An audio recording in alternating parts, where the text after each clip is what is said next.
Dude, Very nice to meet you. Yeah, good to be here, man. So let's take, first of all, why do we love conspiracy so much? Because I fucking love them. Dude. I love them. I love finding out the dirty little tactics and secrets and how the government does things and what the fuck's really going on. Why is it so exciting? I think it's something like deep down in humanity is like we love storytelling. Yeah. And these days, conspiracy theories are like, I mean, 10 years ago, conspiracy theories were fringe and they were problematic. Tell me about it. Right? I was a conspiracy theorist way you're back the in the day when you were a fucking nut. Dude, you're a conspiracy theorist when I was not even here yet. I was arguing with people about the moon landing on the radio before there was any podcasts. I mean, maybe there's some of the mystery element, but the thing is that so many of them are, it's a knowledge. It's a thirst for knowledge because some of them are total bullshit. But some of them are clearly, there's something there. Clearly. Right? Yeah. And realistically, if you had like the journalists of integrity from 1960s era alive today and they hadn't been bought out and shot in the head and whatever else happened, dude, I they think would even be in the conspiracy 60s theorists. they were compromised. Well, they were getting bought out. The big one is Woodward with the Watergate story. Oh, yeah. Did you see Bill Murray when I had Bill Murray in here the other I haven't day? watched it yet, no. Bob Woodward wrote Wired, which is about John Belushi. Bill Murray read 5 pages of it, and he said, holy shit, they framed Nixon. He said the Bob Woodward story about Belushi was so full of shit. It was so exaggerated and fake and just filled with nonsense. He's like, John Belushi was a lightweight. He goes, John Belushi would drink 3 beers and he'd be drunk. He goes, he was probably the first speedball he ever took, and he died from it. Like, this whole thing about him being this raving, drug-fueled maniac was totally fabricated. It's a good example of how the mainstream narrative had Nixon as a crook. Yeah. And he's just one of many examples, right? And when you really start to look into it, you realize, I mean, probably not the greatest guy, but what was the real story there? What were they framing? Why are they trying to get him out? Yeah, no, this is not a defense of Nixon. Yeah, Nixon was not a great guy. But Tucker thinks that Nixon knew too much about the Jfk assassination and wanted to talk about it. And he started saying, I know who killed JFK. Yeah. And he started yapping, and they were like, let's get this motherfucker out of here. Yeah. And also, one of the terms that he had agreed to run for president was Gerald Ford, who was on the fucking Warren Commission. Bingo. Gerald Ford as his VP. Yep. So Gerald Ford becomes the first ever non-elected president. He slips in. He becomes president for kind of a bullshit term. Yep. And does a whole bunch of war party things and just a whole bunch of bullshit. And we decide that Nixon was the real problem with the country. I mean, how often is it that they're allowing someone that they aren't sure about to get to president, and they're sticking them with a VP that is their guy, right? Oh, yeah, Dick Cheney. LBJ with JFK. Dick Cheney. Mike Everybody, it was the Pence, hidden secret that, Pence was I don't know what the hell to think about Mike Pence. Pence is like a no preacher. idea. I think he was good to get the just super religious people rhino, super weird guy. Yeah. Odd But I mean, guy. Trump is a weird guy too. Like, who knows what's going on with Trump right now? He's an animal. Yeah. He's the most fun ever. I love Trump conspiracy theories because people get so riled up and it's so partisan and political, but within it, there's all this like juicy like meat for thinking about. It's like not even conspiracy theories. It's just like his history. Right. And especially with the Epstein stuff now and his history with Epstein, it just gets me so interested in, you'll never know the real story. Here's the thing about theories and stuff.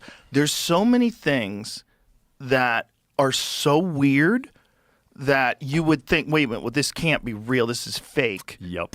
And then it's connected to real life events in some sort of a way that you would think there's a conspiracy. Like, here's one of my favorites is Little Baron Trump's. Yeah, dude, I just got the book. It just came in the mail. Insane. Have you read it? No. Dude, I'm going to read it. I just got it. I should buy it. I should buy the book before it gets bought out. I got it in a 3-part series that has the Baron Trump one and then The Last President, and there's one other one. And then how about the Werner von Braun one about a guy named Elon that takes us to Mars? Werner von Braun, the fucking Nazi who ran, Operation Paperclip and became the head of NASA. Super occultist kind of stuff in there. Writes a novel about a guy named Elon that takes us to Mars.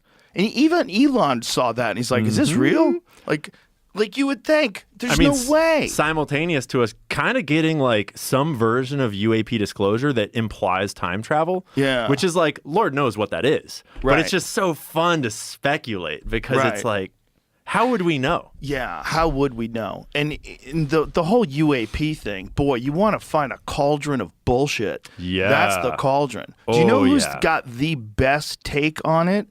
Is Jacques Vallée. I'm in the middle I've not of seen a lot of his stuff. my third book of his right now, and it's I'll tell you what it's called. I should read some. He's the best. Why do you say he's the best? Like, what's your qualifier there? I'm on this one, Confrontations, which is one of a 3-part series of human interactions that have been documented with some sort of an invader from some other dimension or planet or whatever the fuck it is. He is the most irrational. He's the most analytical. He's the least likely to buy into horseshit, but not dismissive. That's of like the strange critical balance, right? Yes. Well, he's the guy that they modeled the French scientist in Close Encounters of the Third Kind after. So he's been in this game since the 60s investigating these things. And time in the game counts for a ton. It counts for much. And that's my greatest weakness in a lot of ways, among several, is that I'm just really new to the game. And so I'm constantly like catching up on shit. And as stuff breaks, right? Like Pam Bondi, for example, I have no history on who Pam Bondi is because I wasn't paying attention when Pam Bondi was in Florida. And so I'm having to like play catch up on what was going on. Right. And the people that have been here for forever, like the Alex Joneses of this world, the Jacques Vallées, the people that like watch things break live, you just get a different level of context. And then you get like the David Ikes that are like, it's fucking reptiles, dude. They're all reptiles. David, have you seen David Icke coming after me on Twitter recently? He came after me dude, too. It's so because good. I love him. Make fun of the reptile thing, and it's like, why won't you have me on? I genuinely really appreciate it. It's like a good time. But and it's like maybe there are reptiles. I don't know, man. He went too far in a time where there was no internet. Yeah. You know, he went too far. It's you get too certain of yourself, right? You think you have the answers and you just keep going. A little bit of a grift. Yeah. With some of these folks. I'm not saying necessarily him, but it's a little bit of a grift. Yeah. Well, it's an easy temptation to fall into, especially with the internet. Like every single day, people in my position, I mean, people in your position too, like we have the ability to just like, I'm going to get views and money if I drop deep down this grift. But a lot of them are not, like a lot of them, when you look into them, you realize, oh, there's like literally nothing there. There's a bunch of stuff that's clickbait horseshit, for sure. Or at least there's probably nothing there. Right? Yeah. I've been trying to wrap my mind around the idea of quantum computing. It's exciting, but complex and difficult to understand. What I do know is that quantum computers can process exponentially more data than the ones you and I use every day. Quantum computers also put a new strain on the world of digital privacy and cybersecurity. They may one day crack encryption algorithms that we currently consider secure.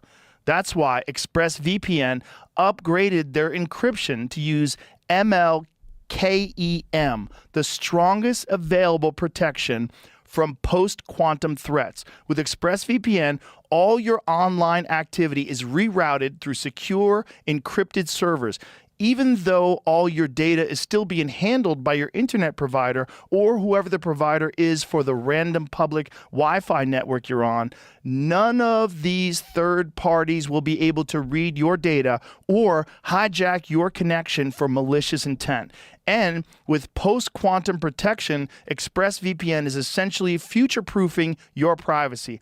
Just one of many reasons why ExpressVPN is the absolute best VPN out there. So if you want to get the highest standards of post-quantum protection from your VPN service, tap the banner or go to expressvpn.com/Rogan. And now listeners can get 4 extra months for free. That's expressvpn.com/Rogan. And if you're watching on YouTube, you can get your 4 free months by scanning the QR code on screen or by clicking the link in the description. The one that I just recently kind of was reminded of is, you know, the story that Disney sent kids to Epstein Island?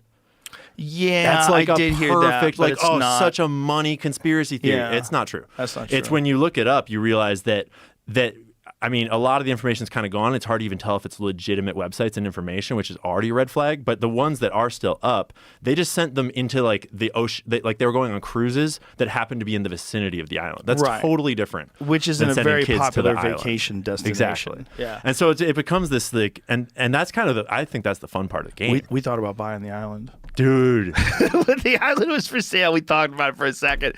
Like, let's put some of that Spotify money to use. That would be funny. I think they would have stopped you, dude. I think someone would have stopped you. 100%. Me? Yeah. I can't shut the there's fuck shit up. underneath that island. No for doubt. Sure. There's dude. got to be something on that island that's incriminating. that And temple. also, what's in the walls? What's in the walls of the buildings? Like, I would get into the wiring. I'd bring in pros. Oh, yeah. I'd be like, tell me what's under the going dirt? on. I'd scan the fucking floors. I would, LiDAR the ocean floor and the surrounding miles. Also, he's dead. So if he ever fucking hid some shit in there, no one knows where it is. Yep. They're going to he's raise that probably building. Dead. I assume he's dead. But there was so much shit around it that like I don't feel 100% sure. I feel like 95% sure that he's dead, 98% sure that he's dead. Right. I wouldn't go 100 either. Yeah, right? You know what I'm saying? It's like there's very few things I feel 100% sure But they did do an about. autopsy. You'd have to But they did an autopsy on JFK too, and it was not his body. Well, Probably. sort of. They did 2 autopsies. Right? They did the initial examination of the body was in Dallas, and then they flew it to Bethesda. Yeah. The thing about that is, and this is a part of David Lifton's book, Best Evidence, which made me become a conspiracy theorist. I've never read it. It's fucking great. And David Lifton, who is an accountant, they gave him, I forget what the project was, but it was something to do with the Warren Commission report. So this guy's like a serious bookworm. He read the entire Warren Commission, which fucking nobody does. Yep. And it's like 9,000 pages. That's or a something like that. superpower. Being able to read like that. Exactly. And find contradictions over and over and over again. He's like, this is horseshit. This whole thing's horseshit. And then he found out that Kennedy's brain was missing when it got all the way to Bethesda. He found out that the Dallas doctors said that the neck wound was an entry wound. And then the ones in Bethesda turned it into a tracheotomy hole. It was a bullet hole. He got shot. You could see him go like Garbage that. all over the place. And then you could also see his face get blown off. And they published photos of him from the official autopsy where his face was visible. I have a theory, and this is just mine. Yeah, I'm and really I'm curious sure to I'm hear not yours. the only one. I think he got shot in the head at the same time from 2 different directions. That's a good theory, honestly. Because there's a bit of spray that goes forward, which is not like things are weird when you hit them with bullets. Like people have shot people in the head and the bullets come out their eye. Yeah, like it ricochets around like a 22 or something like that. But weird things happen when you shoot things, but some things are super consistent. And one thing that's super consistent is when you hit something, it goes in the direction that you hit it, right? So back and to the left. Hicks used to talk about that all the time. Yeah. Back and to the left. Yeah. When making fun of the fact that the Zapruder film clearly showed that it wasn't a shot from the back. But the head goes spray, too. It goes spray like this back and to the left. Can we see it? Let's see it real quick. Yeah, something I love about the JFK story is that there are so many deep experts that have really done the dig, and they don't all come to the same conclusions. Well, here's the thing about Lifton's book. He also documents how many witnesses were murdered. And it's astounding. That's the part that often gets left off, too. Their cars got parked on railroad tracks, and they died of heart attacks when they were 30, and they got fucking shot in a robbery, and they committed suicide. They gassed. They fell asleep in their car. Man, Hillary Clinton sure got started early. Yeah. Back into the left. Watch this. Watch this, the explosion. Yeah, because he's already hitting the neck. You're totally right. It's like a cloud in the front, right? I mean, it could be that the top of his head exploded right there, and the force drives him back. It also could. There's another possibility, and the possibility is spontaneous nerve reaction of your body shutting down, which could cause you to go back into the left, even if you get shot in the front. Yeah. But the thing is, the spray. Or if you get shot in the back, rather, the spray looks like it's going forward. Like we'll watch when he gets hit. See that? Yep. It's just weird. But that could be. But the thing is, there's not a bullet hole on the other side. So that could be just the opening of the head, and it's an explosion of blood that comes out. Mm-hmm. Also, you have to realize he's probably bleeding internally already. He got shot in the neck. So he gets shot here. There's probably blood spraying all over the place inside of his head. And then, boom, he gets shot in the front of his head. But his head clearly goes back into the left. Yep. Like almost instantaneously. And in a way that you would imagine if someone got hit like that. Watch this again. boom, he gets good hit, catch on that frame. and then back. And it's all gone. Like his face is just He's clearly gone, open right there. Gone. Right. And it's clearly not a shot from behind. I mean, like It's definitely not a shot from behind because there's no entry wound in the back of his head. And if you're saying that thing hit the front of his head or the side of his head from behind like that, I feel like if there was a conspiracy theorist training course, the JFK assassination would be like the perfect like dry run training course to like build it around, because you have all the pieces. You have a complex conspiracy with unknown actors from intelligence agencies and organized crime and maybe multiple governments. It's like, and we don't know all that. Then you have a complex cover-up that evolved over time. You have like researchers. You have bad information being fed in from outside. You have conspiracy theorists that are taking it in directions that are like corroborable. Right. It's got all the things that you need to both learn how to dig into and learn how to watch out for. It's a lot of fun. well, and also people didn't really get serious about it until about 12 years after the assassination. Yep. So when Geraldo Rivera has Dick Gregory on his show, what is this? It's restored. Ooh. Whoa. Have you guys ever heard the theory that frames were taken out of the Zapruder film to make it that look like one's the car never crazy. slowed down? That's crazy. That's bizarre. And the thing is, I don't know how to trust things like AI reconstructions of videos. Let's just trust it, bro. It's fine. Boom. Oh, my goodness. Dude, that poor is Jackie, so man. crazy. So Oh, my God. That's so crazy. the theory about the driver shooting him, that's the one I've never bought, honestly.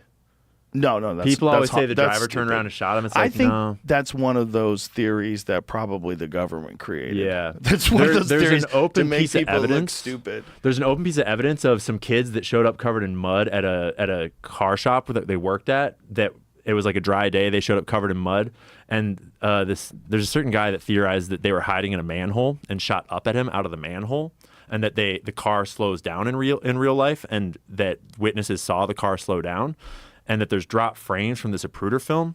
And it's like these are these kinds of theories where it's like how do you dig into that and like prove that? And the answer is you have to get to primary sources. You have to get to like, is there a police report for that kid showing up? Like, is that location real? Like, can you corroborate any of this? Right. And the unfortunate truth is you could if you could fucking see the files that our government was hiding from us. Right. Theoretically, Well, anyways. if they're supposed to be released soon. Have some patience. Dude, they're releasing tomorrow, Joe. Can you? Is that real? No. Can you? It's like every day's Christmas. Yeah, for real. Can you Google David Lifton witnesses of the JFK assassination odds? Because he did some sort of a calculation of the odds of all these people dying the way they died. Yeah, dude. And it's millions to one. Yeah. It's nuts. Like, That's so a big part of think- what I do is how likely is it that this is a coincidence? Is it even possible? Right. Right. That one's very unlikely, which means they were killing witnesses. Someone was killing witnesses. I think there was people shooting from the back and the front. Oh, yeah. I think Lee Harvey Oswald, people want to say it's 1 or 0. I think Lee Harvey Oswald was in on it.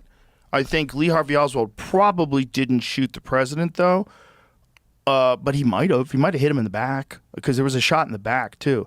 You know, the whole reason why they had to call this a tracheotomy is the same reason why they had to come up with a single bullet theory. Exactly. Yeah, so you're deep. Because you got to on this. explain it. Well, You know I'm the not. thing. I'm You as know about deep the as- ricochet underneath the overpass? Yeah. So- yeah, like I'm deep enough to know the basics, but there's so many layers, and you have to read the books, you have to watch the films, you have to like You gotta talk see to the Oliver interviews. Stone. Exactly. Oliver Stone just goes off. And that's why I was curious to hear your takes, because you've actually talked to these people. Oliver Stone's the best because he's been studying this for fucking ever, Yeah. and he can tell you exactly what's going on with Dulles and with. And he's not just been studying it forever, he's Yeah. been studying the actual primary source documents themselves and like reading the real archives that are released. And then there's a wild connection between Jolly West and Jack Ruby. Oh, yeah. Jolly West is crazy. Have you read Chaos yet? Yeah, Dude. So Yeah, I've I had didn't Tom know about O'Neill on the Jolly podcast. until I read Yeah. Chaos. And then I started digging it because I knew about MK Ultra.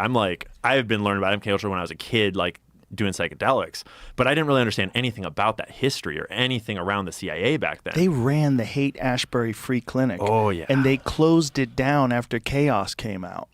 No way? Yes way. So just recently, huh? The entire time they had been running.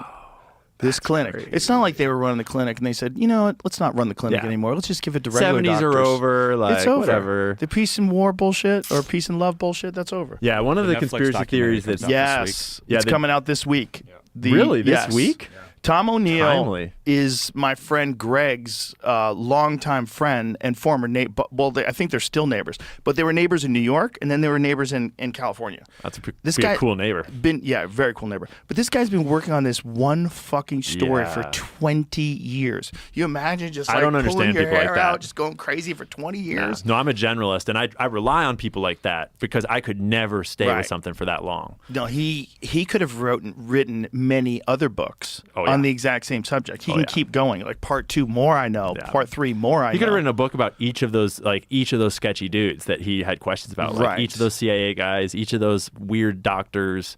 Well, each There's of those whole times. rabbit How holes. about each time that Manson got away with like committing Oh, crimes? yeah. And the they girls, just- too. Yeah, and they're like, oh, it's above our pay grade. Yeah. So they were paying people to do this. They were giving the Manson family LSD and money. They were allowing them to commit crimes. And the whole idea was just to change the idea what people thought of as hippies and Well- to stop the anti-war movement. And also to see what they can get away, they could do with I this suspect acid. I mean, to me, the big question is that seems like the first, like for sure that's going on, right? Yeah. Is to co-opt the hippie. I mean, first, the hippie movement probably was to co-opt the anti-war movement that was pretty buttoned up. Like, Yes. I suspect that LSD did not just escape the lab. I suspect they were like, quick, turn all these kids into crazy hippies. Like, try this out, try this out, try this out.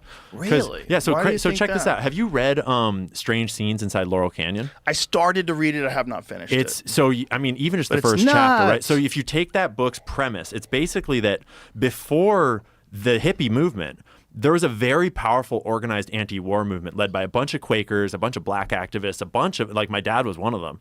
And it was not this hippie fringe thing. It was a very powerful anti-Vietnam protest. And the moment that LSD gets introduced, it becomes all peace and love. And he points out in that book how all of these people, like Frank Zappa, like lead members of the Doors, people organized the Monterey Pop Festival over and over and over. Like, he probably has 2 to 3 dozen examples specifically he goes deep into. They all just happen to move from wherever they are all over the world into this area in LA that is not a hotbed for music. And they all just start making music about peace and love and doing LSD. And all of them have parents that are from special forces, intelligence operations, Pentagon. Like, some of the musicians themselves have backgrounds that look exactly like CIA operatives that were doing like revolutions in Cuba and Like overseas. who in specific? Like the lead singer of the Doors, Jim Morrison, for Yeah. example. Frank Zappa. So Frank Zappa's one where his dad and his mom were both. Frank Zappa's dad worked at the base that was like the chemical weapons, like where they did their chemical weapons research. His dad was a chemical weapons specialist in with like top secret clearances, which is basically like, when you read about what his dad was, it sounds a lot like what MK Ultra would be. It sounds a lot like what you would like drug experiments. And Chemical weapons is drug well, experiments? chemical is the wrong word. Psychological operations, but it's right there, like, it's on his Wikipedia page. It's not hard to find these things. What that guy did, that I forget who wrote the book, but what he did was not like find evidence that had never been uncovered. He just looked at all these different people whose histories were very public, but he put it all together and realized, like, that's a lot of people that all moved to this one place and all started producing music that was like all within this one thing. Like, Jim Morrison, his dad was the lead commander of the boat that was in the Gulf of Tonkin that started the Vietnam War. That's like kind of a weird coincidence. Yeah. And you could definitely make the explanation that kids often rebel against their parents, right? Kids often step out of line and are like fuck the old way. Right. But a lot of them were ex-military, like directly ex-suits and ex-CIA. Was Morrison an ex-military No, guy? Morrison, I don't believe he was. Why do you think that he looks like a CIA operative then? No, not Morrison. I was saying Frank Zappa. It's But you said lead singer of the Doors too. No, that was just me giving examples. The guy specifically that he said that had the history that was he was doing what looked like color revolutions in Cuba. Because I'm not super familiar with the music of that time, I might forget what band he was in. It might have been the Mamas and the Papas. There was a Okay. couple of guys in the Mamas and Papas that he did deep dives in. But here's the question. You can't like fake talent. You know what I'm saying? Like, well, you, a lot you of them can't- didn't write their own songs. Yeah, but And I mean, like, you Jim can't fake Morrison talent. Like, was look at Diddy, bro. fucking good. Oh no, Jim. Yeah, some of them Jim were great. Morrison was some of them fucking were good. great. And Frank Zappa was great. crazy great. But this is the 100%. thing. It's like you can't like. 100%. I don't think. But here's the thing: they could push people with talent that they also could use to further their agenda Yeah. and make those people more popular than they would be organically. Yeah. And put a lot of emphasis behind it. Look, and the reason why this tracks is because what Nixon did. So with the sweeping psychedelic act of 1970, they passed this. They made mushrooms and all these different things illegal so that they could go after the civil rights activists and the anti-war activists. And the they Black shut them all Panthers. down. They've shut them all down. Go after them for having these things that were societal disruptors. It also makes fertile ground for COINTELPRO. When you have things like drugs and drug culture, like fertile ground for COINTELPRO. Well, this is the big thing about Jolly West and Manson is that Jolly West allegedly taught Manson how to use psychedelics and manipulate people. And oftentimes when Manson was with the family, apparently, he pretended to take LSD. And they all took it. And then he would and then he manipulate did like them. hypnotism and like weird speeches and like it really does look like. And the thing is that I respect Tom O'Neill so much because he didn't try to claim things he couldn't prove. Right. But he just put it all out there and is like, this is what I'm seeing and think what you think. And it looks to me like you're saying that Manson was either directly trained to practice these things and carry them out, or he was sort of like a patsy in the operation that they kind of like gave him the setting within which to just go along his megalomaniacal impulses and just kind of kept tabs on him and kept him safe and just kept him going. I think he wasn't a part of it. I think he was because of a how part of it. effective he was. They Like, he got- visited him in prison. oh yeah. This is why I think he's a part of it. I think they've recognized in prison, like, look, you got two choices. You could be in jail for the rest of your fucking life, or we can work for you. We think you're brilliant. Yeah. We think you're an amazing mind of untapped talent. And, you know, you pray to this narcissist ego, and you start telling him things, and the next thing you know, he's out there in the street working for you like a little hoe. It's crazy how many people that wind up in these weird positions came out of like, you were in prison, then you got released, or you were in trouble, and then you got.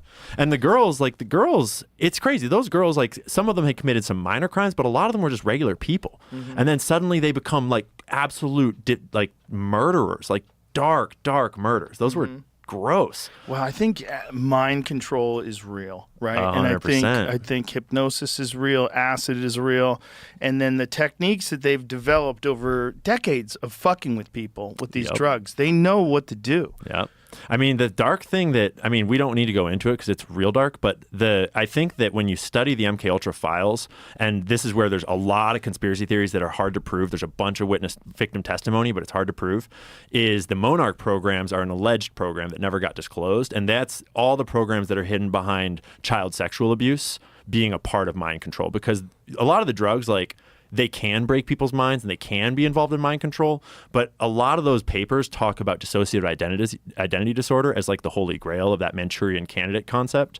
And it makes a lot of sense if you know how dissociative identity disorder works. Right. And that is most commonly associated with dark, grim childhood sexual abuse. And then you get all these victim testimonies, hundreds and hundreds of people these days talking about how they were a part of these programs, like people that were on Epstein's Island that claim to have been victimized as children and subjected to mind control experiments paired with childhood sexual abuse. It's just so hard to believe that people are that evil, but they have been throughout history. This is why it's weird. It's like we'll look back on the Victorian era, or we'll look back on the man-boy love of the Socrates era. We'll go, that's just back then. We've evolved now. We're don't more do cultured. that anymore. Yeah. Yeah. But when they've identified specific aspects of traumatic past that they can use these particular victims of trauma, of childhood trauma, and take them and turn them into weapons. Yep. That's so wild. Yeah, but that is an asset, right? If you got someone who's so fucking crazy, you could talk to them and get them to do things and give them acid and get them to Sirhan levels or whatever the fuck they did to Jack Ruby. UFC 313 is back in Vegas. It won't be paradise for one of the light heavyweights in the main event. Don't miss out on any of the action at DraftKings Sportsbook, the official sports betting partner of the UFC. Alex Pereira defends his light heavyweight title against Magomed Ankalaev. But that's just the cherry on top of an amazing night of fights. It's super easy for first-timers to get started. Try betting on something simple like picking a fighter to win. Just go to DraftKings Sportsbook app, select your fighter, and place your first bet. It's that simple. And if you're new to DraftKings, listen up. New customers bet $5 to get $150 in bonus bets instantly. Download the DraftKings Sportsbook app now and use the code ROGAN. That's code ROGAN for new customers to get $150 in bonus bets when you bet just $5. Only on DraftKings. The crown is yours. Gambling problem? Call 1-800-GAMBLER. In New York, call 877-8-HOPE-NY or text HOPE-NY 467-369. In Connecticut, help is available for problem gambling. Call 888-789-7777 or visit ccpg.org. Please play responsibly. On behalf of Boot Hill Casino and Resort in Kansas, 21 and over. Age and eligibility varies by jurisdiction. Void in Ontario. New customers only. Bonus bets expire 168 hours after issuance. For additional terms and responsible gaming resources, see dkng.co/audio. Yeah, I mean, You can get people to do things. break Jack Ruby's mind in an instant, like In jail, yeah. And the craziest thing is that we've been living in a world where for all of our history until the internet, and really until recent internet history, they could do those things and just not have anyone report on it. Exactly. And so no one would ever even know. And I think that there's this feeling that the world is so dark right now because we're learning everything. Exactly. And I actually take the opposite view. I think that the light is being shown, and the world is super dark. There's all kinds of crazy, horrible people, but there's all kinds of crazy good people, everything in between. Yeah. And you have to shine the light on it all before you can fix it. Absolutely. Right? And I think that's one of the more fascinating things about the fact that this is a weird time for uncovering federal corruption, right? Yeah. And I think they're in real trouble because I don't think they can use their phones. I don't think they can do the things that they used to be able to do. That's a good point. And I don't think they're united. I hadn't thought about that. This is what I They're think. definitely not united. Right. 100%. There's rats in that ship. Oh, yeah. There's rats in that ship. And Yeah. and I think everybody's scared, and so everybody's worried that people wearing camera buttons and so It is the era of secret cameras, too. and they're all selfish fucks, so they're all out for Yep. themselves. So they probably demonstrated that all throughout these relationships they've had with other people. So nobody trusts anybody. Yep. I mean, that's the And- nature of politics. And you can't use your phone. Nope. You can't use your email. You can't. You probably can't even talk with Alexa in the house. Oh, no. Yeah, No. you can't. I mean, I'm at the point where I'm starting to get, like, I'm not literally that paranoid, but I've had some conversations in terms of, like, people that want to leak a story, which I normally just avoid because I don't want to touch it. But every now and then I'm like, let's go on a walk because I don't want to hear what you have to say around any of this shit because I know Exactly. it's being recorded. I know it can be listened Do to. you have a crazy phone or you use your regular No, it's just phone? an iPhone. Yeah, Yeah. I'm aspiring to get one of those, like one of the Eric Prince phones or something like that. That's but, when like, you've reached the next level Yeah. of conspiracy. When you get Yeah. a de-Googled phone And I that don't- doesn't have 5G, you only use 4. Yeah. But the way I look at it is, so I intentionally do all of my stuff. I basically do open source investigations. I don't try to like break news stories. Right. Because it's way safer and it's way more interesting. And my goal is not to know everything or to be some great journalist. My goal is to inspire everybody else, like to inspire the world to think a little more and to be more critical and to look it up for yourself. Well, you're also serving a function, like a service for people, because what you're doing is you're taking all the time to find Yeah. all this open source and then putting it out there. Yeah. And you're really thorough about it. You say, this is what I know. I try this to is be. What, yeah. Yeah. You've also I get shit wrong you all the started time, doing but- this thing with your hand above your head. People steal that now. Yeah, like Have you check noticed this out. that? Well, it's because TikTok's Well, it's green your screen. hand, the way you do it, one though, with finger your gets hand. taken away.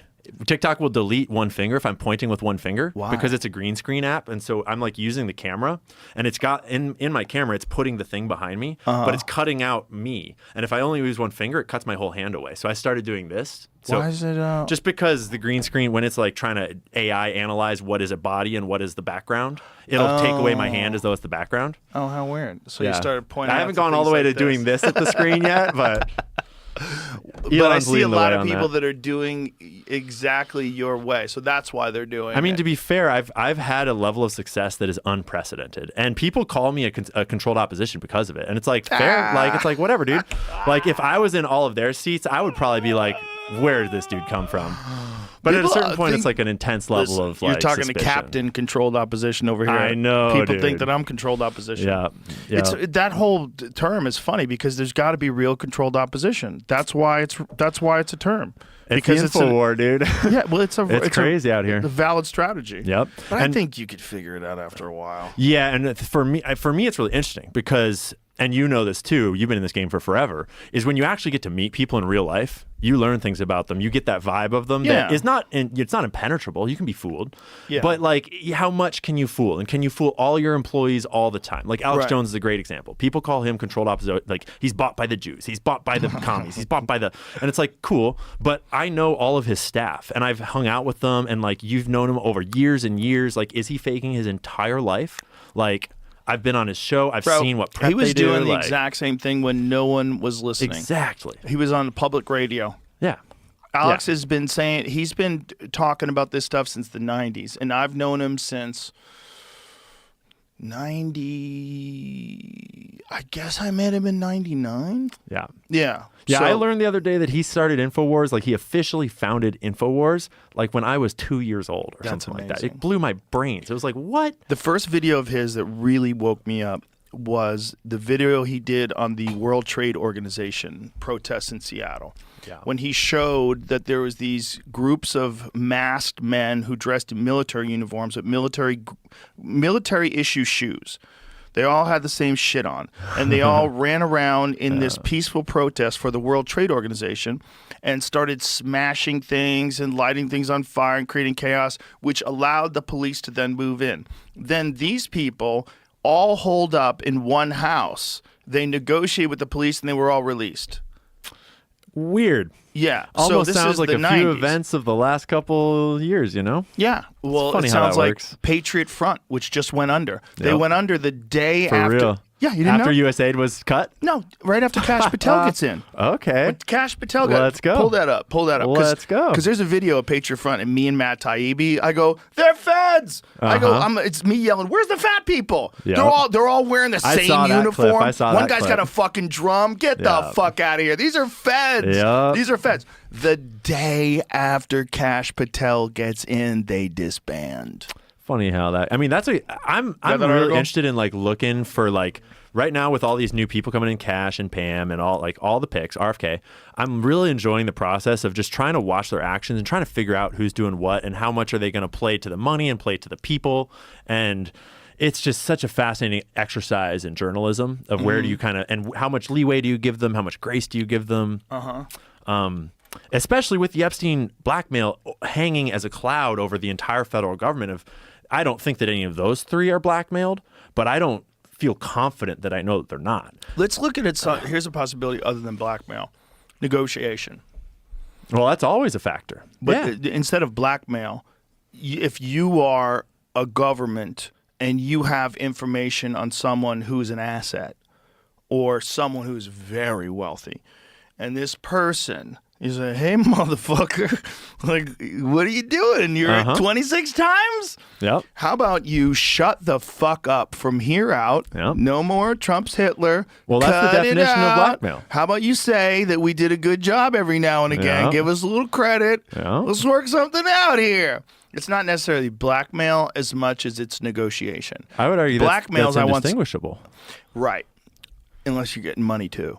Like, I know. No, you mean. blackmail is just I know Right. something that You can you get- don't want out.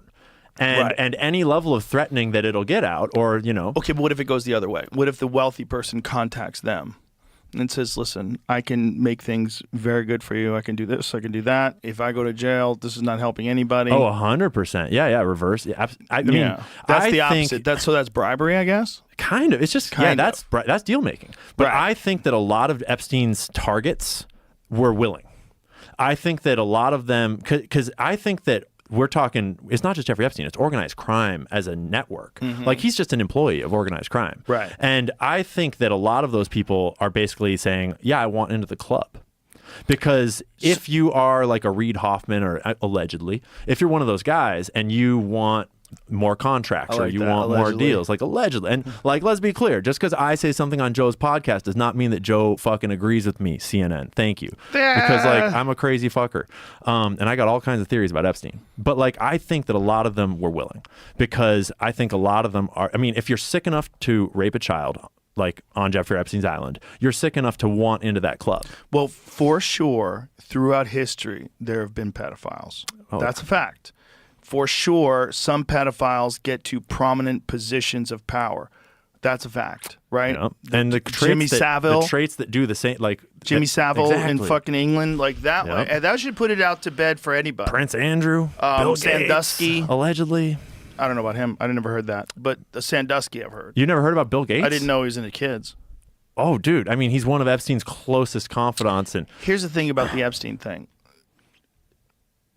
Weren't they a lot? Were they all underage? Were some no, of them not at all. No, it's very Right. complex. Right. And so some of them were in their were 20s. Like one girl who was Absolutely. complaining, or I shouldn't say complaining. That's Yeah. a very mild. One girl who alleging that she was 20 at the time. She was saying. Yeah. So just because someone has been to the island and has been compromised, right, doesn't just 'cause they've been to the necessarily island? mean that they've been compromised with underage people. But I think there's a specific group that wants underage people. Oh, 100%. Right. Yeah. And the reason why I say this is not a conspiracy theory.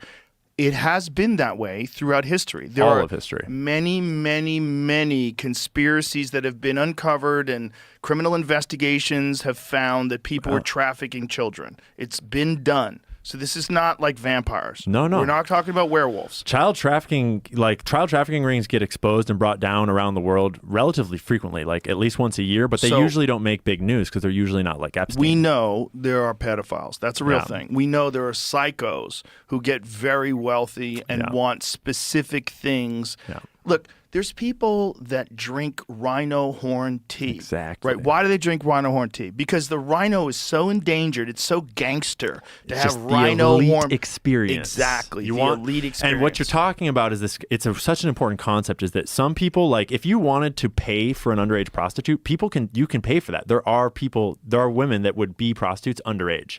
The people that we're talking about in the Epstein files that wanted underage girls specifically, because they weren't all underage. Some of them wanted overage girls. Some of them were just scientists. They weren't all compromised. But the ones that wanted underage girls, they specifically want what they couldn't have.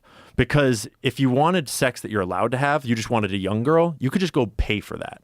What Epstein was doing is he was recruiting girls that were from like American families and kind of tricking them and coercing them. Like, they wanted a girl that they wanted the experience of coercing. Some of these people, not all of them, want the experience of I am doing this to a girl that I am coercing, I am manipulating, or I'm just straight up being physically violent to get this thing.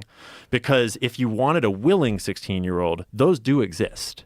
But the thing about these really wealthy, high-profile people, and Eric Weinstein was highlighting this to me once. He was saying, smart dude. I like very him. smart dude. Yeah. He and he wasn't making any accusations at all, but he was just talking overall. He goes, I think there are people out there that can facilitate experiences Exactly. for discrete clients, and that it's very valuable. Yeah. Like, look at the guy who gave Epstein that house in Manhattan. He gave him the. You mean the guy Leslie from- Wexner? Yeah, the guy from Victoria's Oh, Secret. dude. He gave him a $60 million mansion. He did way more than that. He You're signed so his entire cool. power of attorney to him. You're so cool. I'm going to give you a house. No, he gave him the keys to the entire castle of Right. all of Victoria's Secret and Abercrombie and Fitch and all of L Brands. When you find out that people who worked at Nickelodeon are pedophiles, Yeah. you go, oh, Foot if you- fetishist, no less. Right. If you're going to be a pedophile, wouldn't you go be around kids? Like, if you could be and sneak around? Okay, wouldn't you think that here Sacha Baron Cohen thought he had exposed pedophile ring while filming Who is America? Oh, that's right. Story. That's right. I forgot about Yeah. that. A concierge said they can They could do want something. that. We can help you. Yeah. Yeah, things happen out at it's That's kind of right. crazy. Do you remember Andrew Breitbart got killed? I do remember. And he that. But was he had exposing a heart attack. Exactly. He right? was exposing Acorn because oh man, I'm totally blanking on our boy these days that does all the O'Keefe? James O'Keefe? Yeah. You know that James O'Keefe got his start with Breitbart on that story exposing Acorn, and what they did is they sent James O'Keefe and this other female reporter into Acorn, And which is O'Keefe this, pretended to be a pimp. they asked them for help setting up a underage sex trafficking ring, and the people at Acorn. I didn't know it was underage. Yeah, that was they wanted help setting up an underage sex trafficking ring using children from Guatemala or from Central America. Did they say that in the meeting? It's on. That was what was on tape. What? Yeah, it blew my mind when I read it. I was like, what are we talking about right now? Because I didn't know that history because I wasn't paying attention back then. And that is the story, is that he went in and asked for help setting up I don't think he was probably using the words like 5-year-olds, 10-year-olds. I assume that he was like implying like 16-year-olds, but I don't know. But that's the story. How did he phrase it? I don't know. It's not, I can't find those videos anymore. I've looked. Really? Yeah, I'm sure they're somewhere, and I'm sure that James O'Keefe could tell the story. What happened with him and Project Veritas? I don't know. I have no idea. And it's a whole drama fest. And I try to stay, I usually try to stay out of the drama in the modern industry because it's like, it'll just waste your time. Conspiracy drama. There's drama inside the drama industry. There's drama in every industry, dude. There's drama in the drama class. But yeah, he went in and asked for help setting up this ring, and they allegedly said, yeah, here's how you do it. We'll help you. And that's what the case they brought against Acorn was. Right. Before Andrew Breitbart mysteriously died, and then the coroner that did his autopsy mysteriously died. It's like that was such a weird one to stumble upon because I didn't know I was about to stumble upon it. And people can look. I mean, everyone should look up anything that I say. Always, people should always just look it up and just start typing things in that I'm saying and see if you can figure it out and what you think. Because I am not an expert. I'm just a dude that like is looking things up, and I try to be really thorough. But like, was it Breitbart or Drudge that was the first victim of these coordinated anti-advertising campaigns? I'm not sure I know what you mean by that. Like where advertisers all pull out to try to tank you, like what they tried to do to Elon? Exactly. I don't know. They do it strategically. I think it was done to both, probably, but I don't know. But I think the first one that they did it on, I think it was Breitbart. I think Breitbart was on this like super rapid upward trajectory, and they just completely tanked the revenue. Was it Breitbart or was it? Do you remember, Jamie? Who was talking to us about that the other day? Was it Chase Hughes? Who was it? It might have been. It is interesting how you can watch out over history. The more history you learn, the more you get to see where certain strategies, like kind of like deep state strategies, so to speak, or intelligence agency strategies, get invented, and then they start using them. Like might have been Mike Benz. Might have been. That would be a Mike Benz thing to say for sure. It sounds like I Mike can see Benz. that. He knows his shit. Yeah, he knows a lot of shit. From 2017. Okay, Breitbart lost 90% of its advertisers in 2 months. That's what it is. Yeah. Who's still there? So this is the Washington Post making it seem like this is a normal thing. Yeah. Oh, look, they lost other advertising. Frame People jobs. pulled out because they're full of shit. It's just another frame game. No, they all coordinated to try to boycott them and kill them. It's so crazy to have all of these tactics exposed in plain view now, and they still keep trying them. Did you see the thing that's going around today of the 22 different mainstream news sites all parroting the exact same thing? And well, not just that, all the Congress people. Yeah. Did you see that? They're all saying the exact same thing. I guess it's Congress people, not news anchors. It's just that now everyone is a... It's fucking Pelosi and Schumer and all these different people. There's 12 of them now that they've got saying the exact same script. Oh, it's more than 12. Alex Jones had a full 22 on his show, so they kept adding to it. At first, it was 2 of them early in the morning. They're so dumb. They all read the same script. Yeah. They're so dumb. But they use a different tone of voice. Well, they give their own spin on it because they're performers. It's wild. I've got to have my own creative control. Yeah. But then you get into the people that are like, the whole world's a stage, trust the plan, Q's in control. And it's like, whoa, dude, calm down. Yeah, you've gone too far. Well, then when you see that documentary on Q, you realize what kind of people you're dealing with. Which documentary? Did you see the one that has the really cool like HBO Q one thing? Yeah, but I don't like trust a documentary like that either, because like HBO is like, that's the definition of mainstream media. So I try to stay somewhere in the middle of that. That is true, but I think HBO let this guy uncover this story accurately. I believe it. I had him in. I'm pretty sure that I did see the documentary. Yeah. It's like a multi-part. and it shows all the people that were involved in it, and it kind of highlights a guy who seems to be Q, who is like kind of an internet shit poster, fucking around. And when 4chan was in its heyday, back when all that shit was going down, like it's ripe for that kind of nonsense. Oh yeah, perfect fertile ground for that kind of controlled reverse opposition, whatever bullshit psyops. And that's where, for me, the bottom line is, can I corroborate it with primary sources? And Q is the definition of no. Of course I can't. Right. It's like, what is it? A time traveler that's coming back that's telling us how to save the world or something? Like, I don't understand. Do you think stuff like Pizzagate, like when they had that guy come in and fire off that shot, I felt like that was a great way to put a halt to all the looking into the Podesta emails. What that was.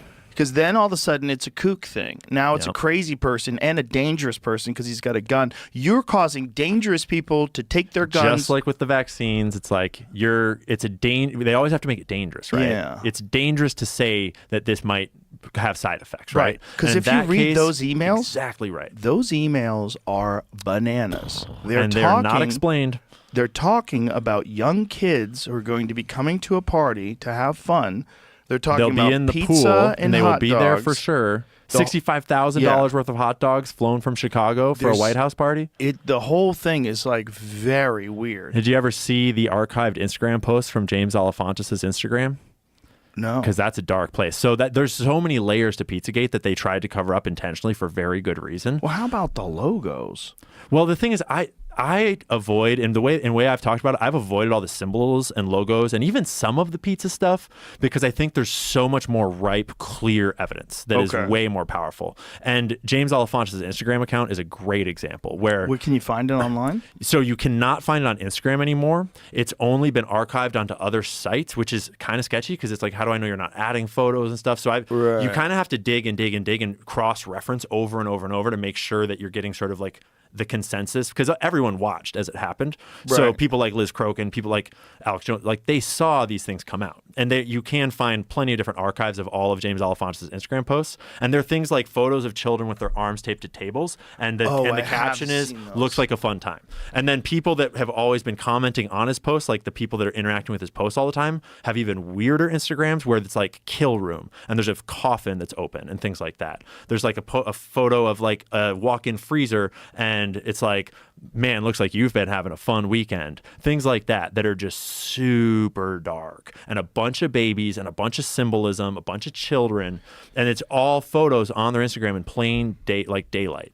And they all got scrubbed, obviously. Jesus and that's not to mention Podesta's art collection and the Marina Abramovich connections. It goes on and on and on and on and on. Yeah. And we're talking about the Clintons with the Haiti scandals, with the cocaine in Arkansas. It's like the thing is that we sound crazy. I sound crazy to someone that doesn't do their own research because you just there's so many layers of like crazy shit that's happened with some of these people. Yeah. That if you don't know the history of a person like Bill Clinton and Hillary Clinton, it's really easy to think, oh, that's just so insane that you would think that they would be involved in it. And first of all, they frame it in the articles about Pizzagate. They say Hillary Clinton was the mastermind of a global pedophile sex trafficking ring, all headquartered in this pizza shop, which is not what anyone ever claimed. Right. So as soon as you can discredit that, you discredit the whole thing. Classic frame job, which Nancy Pelosi explains very well, where you make a false claim and you say that's what they're saying, and then you discredit the false claim. But if you really learn the history of the Clinton family, just as one example, Did you ever read The Strange Death of Vince Foster? No.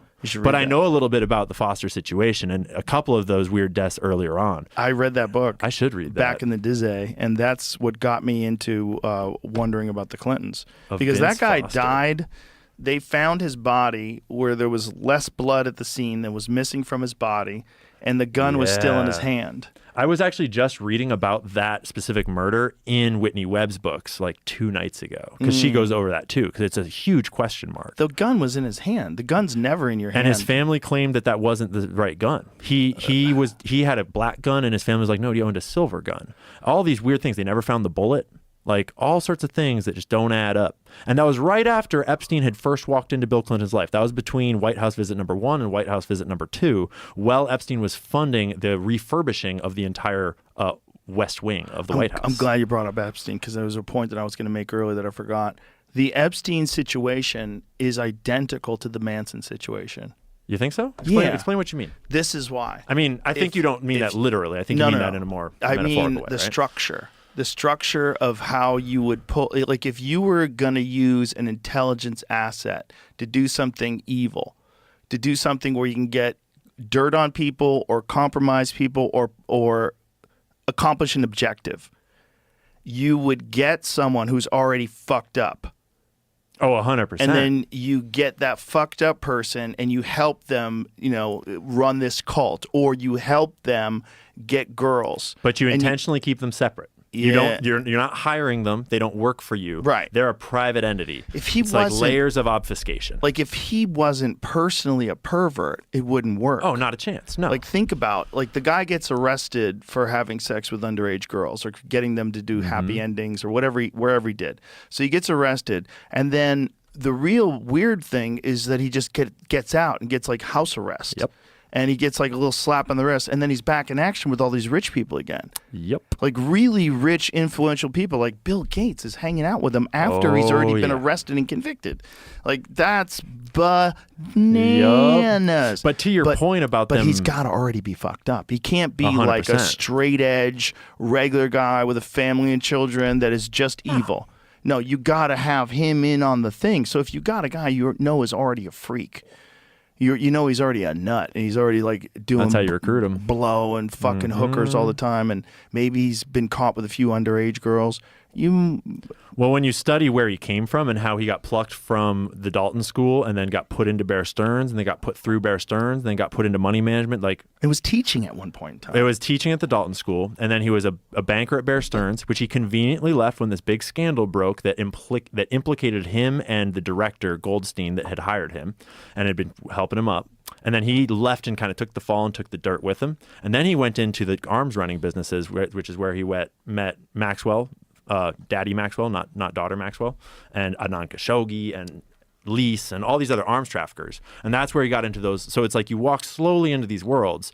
And as they're doing that, I'm imagining they're taking tabs on of like, what kind of guy is this and what's he into? And he's working with arms traffickers. And some of those arms traffickers were famous for blackmail. Like Anand Khashoggi, he was famous for having his yacht filled up with cameras and given his arms deals everything they could ever want while he's selling weapons to them, and he's got his whole yacht wired up with cameras. Trump later bought that yacht, which is super interesting. Whoa. Do you know about that? No. So Trump, check this out. And I'm not claiming that Trump is in on everything. It's a very complex thing here, but Trump's history is pretty weird. He bought the Plaza Hotel, which is where the Blue Suite parties that blackmailed J. Edgar Hoover happened. You remember? Do you know about those? No. What year was that? Oh, dude. So J. Edgar Hoover, the founder of the FBI, this is where I thought I was starting this fucking job to talk about GameStop and to talk about like the financial markets and shit. And then I realized how important intelligence agencies and organized crime are to how the world works. And I just got deeper and deeper and deeper and deeper into like, I don't want to what's the miss out on history? some of the Epstein stuff. Oh, Should we come back to that?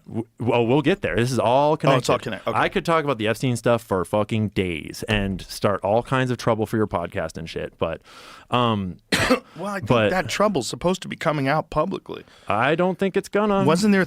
So the It's not gonna FBI in come New out. York guy had to step down, right? Yeah. They were saying they're withholding files. Yeah. So the Pam Bondi's office said that they just got thousands of files. Allegedly. Yeah. We'll see what happens. We'll see what happens. I've been saying that I'm like Charlie Brown with Lucy in the football. Yeah. You know, when she pulls the football away every time he thinks he's going to get to kick it and he goes falling on his ass. Yeah. That's 'Cause, how like, it feels. You haven't read Whitney Webb's books, have you? No. You really should. I've watched a lot of her stuff online, though. So the thing about her stuff online is that she comes off as way more unhinged because now she's very smart. She's very smart and she's on it. Clearly. But she's now very concerned, rightly so, about the sort of technocratic nature of what might be to come. But her research on Jeffrey Epstein is looking backwards at the history of organized crime, the history of Epstein, and it paints a very, like, we know very well who he worked for, and we know who he was associated with. She has primary sources with pages of sources cited about who put him where, who he interacted with, who said what about him, who claimed what about his life, and it's like, it's 2 full books, and it's very well sourced, with primary sources cited all the way throughout. And so it's like, we don't actually really need the Epstein files to know what was going on. They'll hopefully include a lot of new details, But we don't have, we need it for rock solid proof? Like, don't we need the So take Leslie Wexner that we were flight talking logs. about earlier. No, we already have the flight logs. Do we have all of them? Unredacted. All Really? of them. Yeah. All of them. So well, do we know? theoretically, the ones we know of. And do we have flight logs with destinations? Yeah. So we Oh, know. yeah. So we know who went to the island. Oh yeah. Okay. Yeah, they're all there, and you can read them online. They're on archive.org, as well as other places. But Leslie Wexner is a great example here. Leslie Wexner owns Victoria's Secret and L Brands, right? He's the bank that bankrolled Jeffrey Epstein. And I was saying earlier that he signed the power of attorney over to Jeffrey Epstein so that Jeffrey Epstein was able to sell his assets, manage his assets, buy on his behalf. He could sell Victoria's Secret without Leslie Wexner in the room or even his knowledge if he wanted to, because that's the level of power of attorney that he signed over to Jeffrey Epstein when he was his money manager. And the reason why you do that is so that you can claim that you don't know about his operation. He was just my money manager. I didn't know he was running this thing because I wasn't involved in any of those transactions. But what that meant is that Leslie Wexner damn well knew. There's a whole, we could go into the mega group and we could go into his connections to Charles Bronfman, all these other things. But I was saying about the Victoria's Secrets, if you're a pedophile, you want to work with kids at Nickelodeon. If you're a freak, what do? You get in the underwear That's how business. they're recruiting. They're recruiting from the Victoria's Secret modeling, and Right. Jeffrey Epstein was claiming that he was a rep. But do you know about the CEO of Abercrombie and Fitch that went down for running a sex trafficking ring? Yeah. He was Leslie Wexner's guy. When Leslie Wexner, he bought Abercrombie and Fitch in like 1990, maybe 91, 89. And then one of the first things he did was he put that dude into position as CEO. That was Leslie Wexner's dude. And he becomes the CEO, and he's gay, and he likes really hot young male models. And he started running a male sex trafficking ring out of Abercrombie and Fitch. So Leslie Wexner, this dude who is a self-proclaimed possessed by a demon. What? Yeah. Whitney has a whole chapter where she goes into this article that was done by a mainstream news source like 10, 20 years ago, where they're interviewing Leslie Wexner and asking him about how he came to power and what's his secret. It's called his D-book, D-Y-B-U-K, and you can read about this on Wikipedia as well. And he describes in his own words that he's possessed by a D-book, which is like a Yiddish word for a evil demon that drives him for more and more and more and more. This is in his own words. Is he being hyperbolic? Is A he little joking bit. around? Like, No. oh, I'm possessed by a demon that just wants more and more. I just want to be successful. No, I mean, I wasn't in the room, but I assume based upon the wording and how it's put, I assume let's it's like, find it. yeah, We'll it's like find it. I want to read that. it's like a billionaire. I mean, it's in the text. It's directly quoted in the text in One Nation Under Blackmail, actually, which is in that backpack. One and Nation Under Blackmail? One Nation Under Is that Blackmail by Whitney's Whitney book? Webb. Highly recommend, but it's super dense. It's a hard read. I've read it 3 times now, and I still am taking notes and trying to look things up to understand it because she's just so researched. And it's things like this where she's gone back to the original article where they were interviewing him, and he's just like a CEO. So they're just asking him, what's your secret to success? And he's like, I'm possessed by I have a drive for more. And he chose the word D-book, which is a Yiddish word. So this is from New York Magazine interview. That's gave exactly the 1985. source.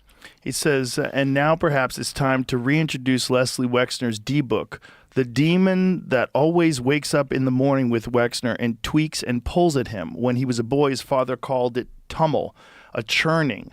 So he feels molten and unformed, pricked by these spiritual pins and needles. He met this demon again when he was 40 and already worth $500 million. When he climbed the mountain in front of the house in Vale and almost froze to death and decided to change his life. This demon he calls terminal Schwilkes, which makes him wander from house to house, repeating the pattern of his childhood on a luxurious scale, wanting more, swallowing companies larger than his own. It is precisely the reason that Wexner has $1 billion and doesn't stop at, say, $5 million and a new Mercedes every other year, and what he calls normal life. Bridge on Wednesdays and bar mitzvahs on Saturdays, and the Winding Hollow Country Club in Columbus, which is like Buckingham Palace to him when he was 15.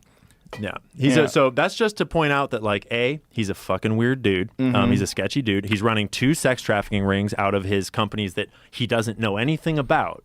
And simultaneously, he founded, the Wexner Foundations and the Leslie Wexner Heritage Foundation. Those are also very interesting and controversial. They're very tied to Israel because he is one of the foremost Israeli philanthropists, despite being an American. But he founded what was called the Mega Group, which is essentially a I mean, it was not disclosed for a long time. It was secret. And it is a group of Jewish billionaires that get together on behalf of global Judaism, which is not uncommon. And there's nothing wrong with that if they're not committing crimes. But they would get together and meet. And it's people like Leslie Wexner, Charles Bronfman. The list is, we could look it up. And that group, it is unclear if we have proof that they were conducting espionage, but there are all of them have ties to organized crime through various elements. Like the Bronfmans were rum runners, as one example, that were then involved in the mob. Leslie Wexner's involved in these trafficking rings, et cetera. And that group seems to have been directly associated with Jeffrey Epstein. And she's one that she shows all the primary sources and like lays it all out of this is what we know, and this is where the source came from, and this is what it said, and these are possible explanations for it. Here's 1 or 2 or 3 explanations of what it might be, but we don't really know because this is as far as the evidence goes. And so Leslie Wexner is just one where there's all this swirling evidence all around him that in order for him to not be aware of what's going on and to not have been an active part of this is damn near unbelievable in my eyes, allegedly. That's well covered. You did a good job of covering your bases there. Yeah, which I've learned to do because I started on TikTok where you can't even say certain words or you'll get taken off of TikTok. So, right. Yeah, which is also fascinating. Yeah, but like the files getting released, I am not expecting them to come out in any complete form because the mainstream understanding is that Jeffrey Epstein was the guy. Jeffrey Epstein was just an employee of these organized crime rings that work on behalf of like the CIA and Israeli Mossad and British intelligence and the whole, because organized crime is the black markets, the dark things, the sex, the drugs, the rock and roll, the child trafficking. And intelligence agencies were designed to be legitimate governments' point of access to organized crime. I mean, theoretically, intelligence agencies were supposed to be, Truman wanted the intelligence agencies to be a newspaper about what's going on in the world for the president to know, right? But Allen Dulles was not about that. Allen Dulles, founder of the CIA, was like, I want to do covert operations. And very immediately, covert operations were like overthrowing the government of Guatemala, Iran, buying the elections in Italy. They bought the elections in Italy by just passing giant bags of cash to the mafia so that they would just go buy the election right after World War II because they needed to not let Italy fall to the communists. It's where the Vatican is. So the CIA, though Truman okayed it, hoping that it would be a newspaper, the CIA has been covert operations from the start. And covert operations is all about public-private partnerships so that you can't have it traced back to you, right? Because if you get caught doing MK Ultra shit, the government's fucked. Right? Right. And so what they want to do is they want to outsource MK Ultra shit or child trafficking shit or drug running shit to that shell company that's hiring that guy that works at that organized crime, right? The same way USA does it with NGOs. Bingo. And that is all. And so that's what the deep state is. The deep state is the conglomerate of organized crime and intelligence agencies that work in the shadows as well as the halls of power, but they're not supposed to exist and we're not supposed to know about them. But they've always existed because before we even founded the CIA during World War II, there was this bombing of this ship in a port on the eastern seaboard. The USS Liberty is confusing my memory right now. It was called Operation Underworld. There's a Wikipedia page about Operation Underworld, and there's a whole bunch more about it. Is this ship blows up in the harbor, and they were building this big new ship. It would have been in the early 40s, I believe. It was during World War II, with like inside of World War II, and the ship was blown up. Here it is. And it's not clear if it was German U-boats. There are reports that later Meyer Lansky and the mob took credit for it, like low-key, but we don't really know for sure who blew it up. But when it blew up, the U.S. government got really worried that they had no way to secure the ports along the eastern seaboard because all the ports were run by the mob because the mob ran all the unions, right? And so they, rather than trying to wrestle the ports, control the ports back from the mob, they just went to the mob and said, we'll partner with you. If you guys lock down the ports, we'll let you kind of do your thing. And that's kind of what Operation Underworld is all about. Wow. And so what they did during World War II is they literally gave control over the entire eastern seaboard. I mean, I'm being facetious, but they gave control over all the ports on the eastern seaboard to the goddamn drug smugglers, like to the mob, which their favorite thing is to smuggle things. Drugs, weapons, guns, whatever. I don't know. And so before the CIA was even founded, the OSS, the intelligence agency during the wartime, was already partnering with organized crime. And the people that founded those intelligence agencies, like Allen Dulles and John Foster Dulles, they were corporate lawyers. And that's, can I just keep going on this? Because this is like, Keep going. this is, Let them cook. this is the thing that blew my mind, right? Is I was trying to research GameStop and shit. And then I started to realize that there's this whole monstrosity that is an official part of our government, these intelligence agencies, that when you really learn their history and read about their official history, let alone their history that sort of is still secret, it is very clear that they've been off the rails right from the start. And that's true inside of every, like, whether you're reading Legacy of Ashes and The Devil's Chessboard, very well researched official books about this shit, or if you're doing internet research. And the reason why you'd start an intelligence agency using a corporate lawyer instead of like a doctor or a military guy or something is because a corporate lawyer is already familiar with all of the big CEOs of all the big corporations, right? Allen Dulles worked at Sullivan and Cromwell as a lawyer. And so he was very familiar with IG Farben producing Zyklon B for the Nazis. He was familiar with Standard Oil. He was familiar with shipping companies and fruit companies and all these companies all around the world. And he's got good connections with them all. And so you hire one guy, Allen Dulles, and you have just hired an entire network of multinational corporations, theoretically to work on behalf of the U.S. But when you read the histories and you read what Allen Dulles was saying behind closed doors and everything, what he was doing is he was hiring the U.S. government in order to fund a corporate slush fund for corporations to utilize this power, this newly government bestowed power, to essentially wage violence that is sanctioned. Because, you see what I'm saying? Yeah. Because all those corporations, the perfect example is Guatemala. United Fruit Company had bought up all this land in Guatemala and was growing bananas like crazy. And a lot of the land was just sitting vacant.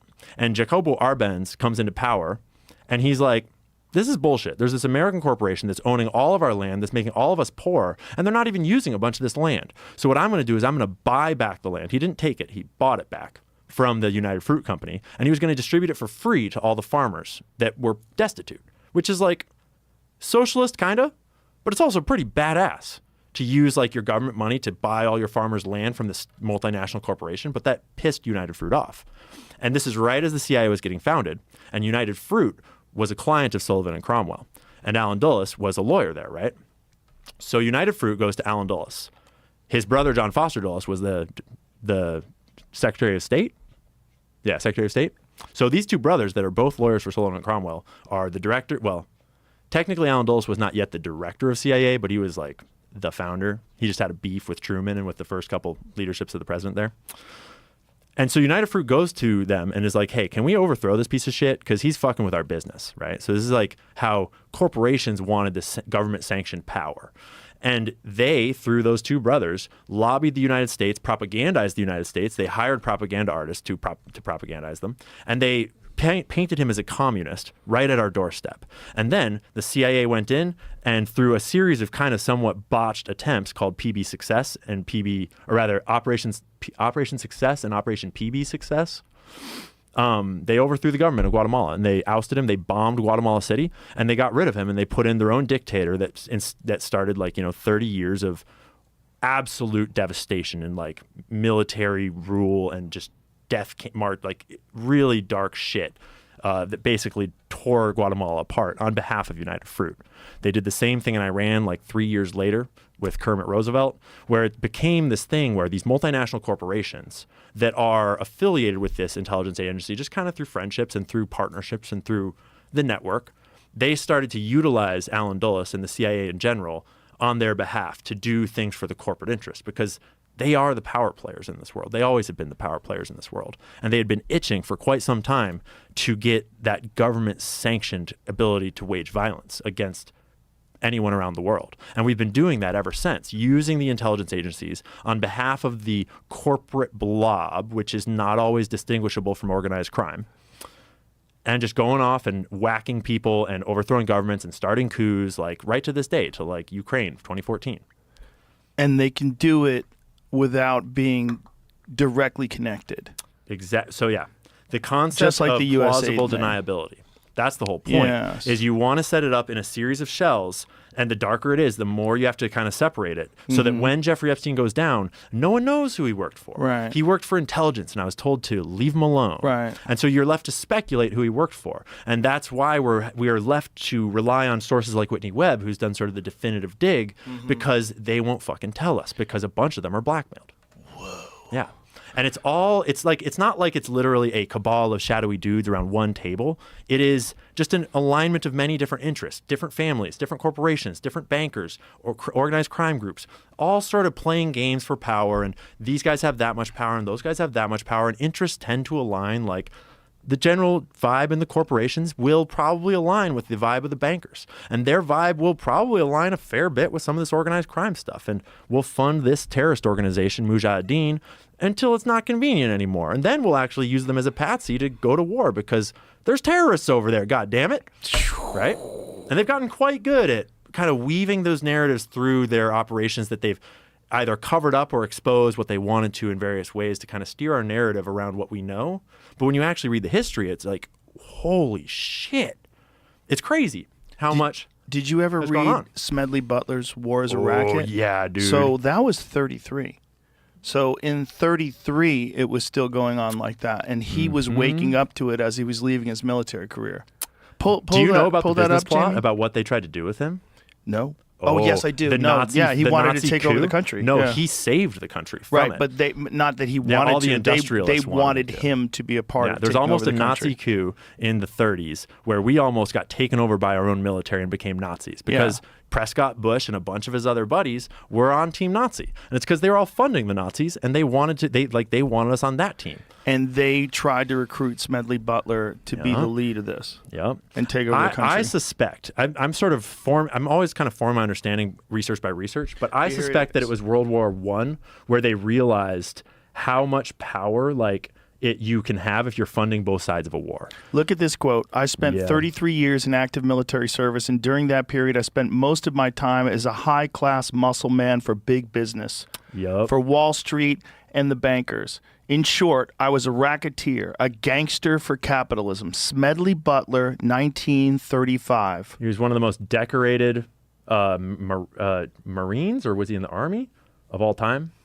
General. Unfucking believable. Yes, War is a Racket is a relatively short book that anyone can buy online, and I highly recommend it to everyone. That paired with But that's so wild that was 33. Oh yeah, and it's still going on to this day. And the general public hasn't even had a whisper of this. Like the average normie, probably 4 years ago, 5 years ago. Yep. Like, when did this start making it into the zeitgeist? Obviously in films. I think when Elon bought Twitter. Right. And it's still not making it into the mainstream zeitgeist, but and you've played a big part in this too, this whole decentralized media space. As technology naturally walks forward, I think that we're living in this world where all these rich people, all these evil, controlling sickos of varying degrees, they come from a world where they could control everything. They could control the newspapers, they could buy out the press, they could pay for journalists. Yes. And that strategy walked itself into technology, and suddenly technology is just naturally walking forwards, and this just changes the game. Like, you can't use those old strategies when you have a phone and internet and social media, and we're watching the cognitive sort of breakdown of their old ways that they don't know how to adapt, and it's just scheme after scheme after scheme is crumbling. Right. And the secret is just free speech. That's all you need, is free speech and communication on the internet. And Doge. Yeah.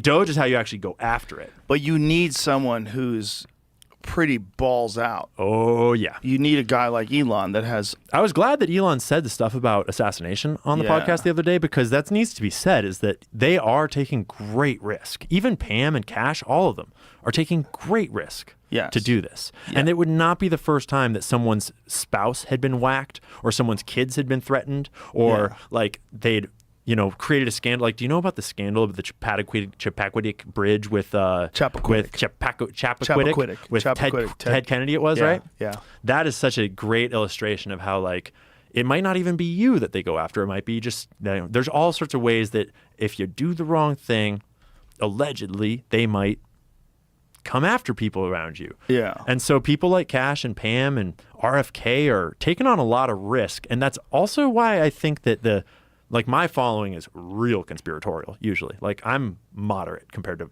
most of my people. And there's a lot of suspicion of these guys right now of like they must already be controlled if they can even get in there. It's like I don't know. I don't know about that because I don't buy that. I used to think. Well, listen, I think there's definitely some manipulation of voting. Okay, I'll say that. Oh yeah, that's the holy grail. You can't say, dude. Yeah, I say it. I say it because I think. Listen, at some level for sure. Now let's talk about the Hunter Biden laptop. Yeah. Now, when you have 51 former intelligence agents claiming that this is Russian disinformation, and then you have the government getting it removed, Twitter complying, you can't even post a link for the fucking New York Post. Yep. Like the second oldest newspaper in the country, right? Legitimate newspaper. When the FBI had the laptop already. Like, right. So that, in the time of an election, is election interference. Straight up. So that is manipulation of voting. Yeah, until Trump came in, that was the only election interference that I was willing to talk about because it was very provable, very obvious.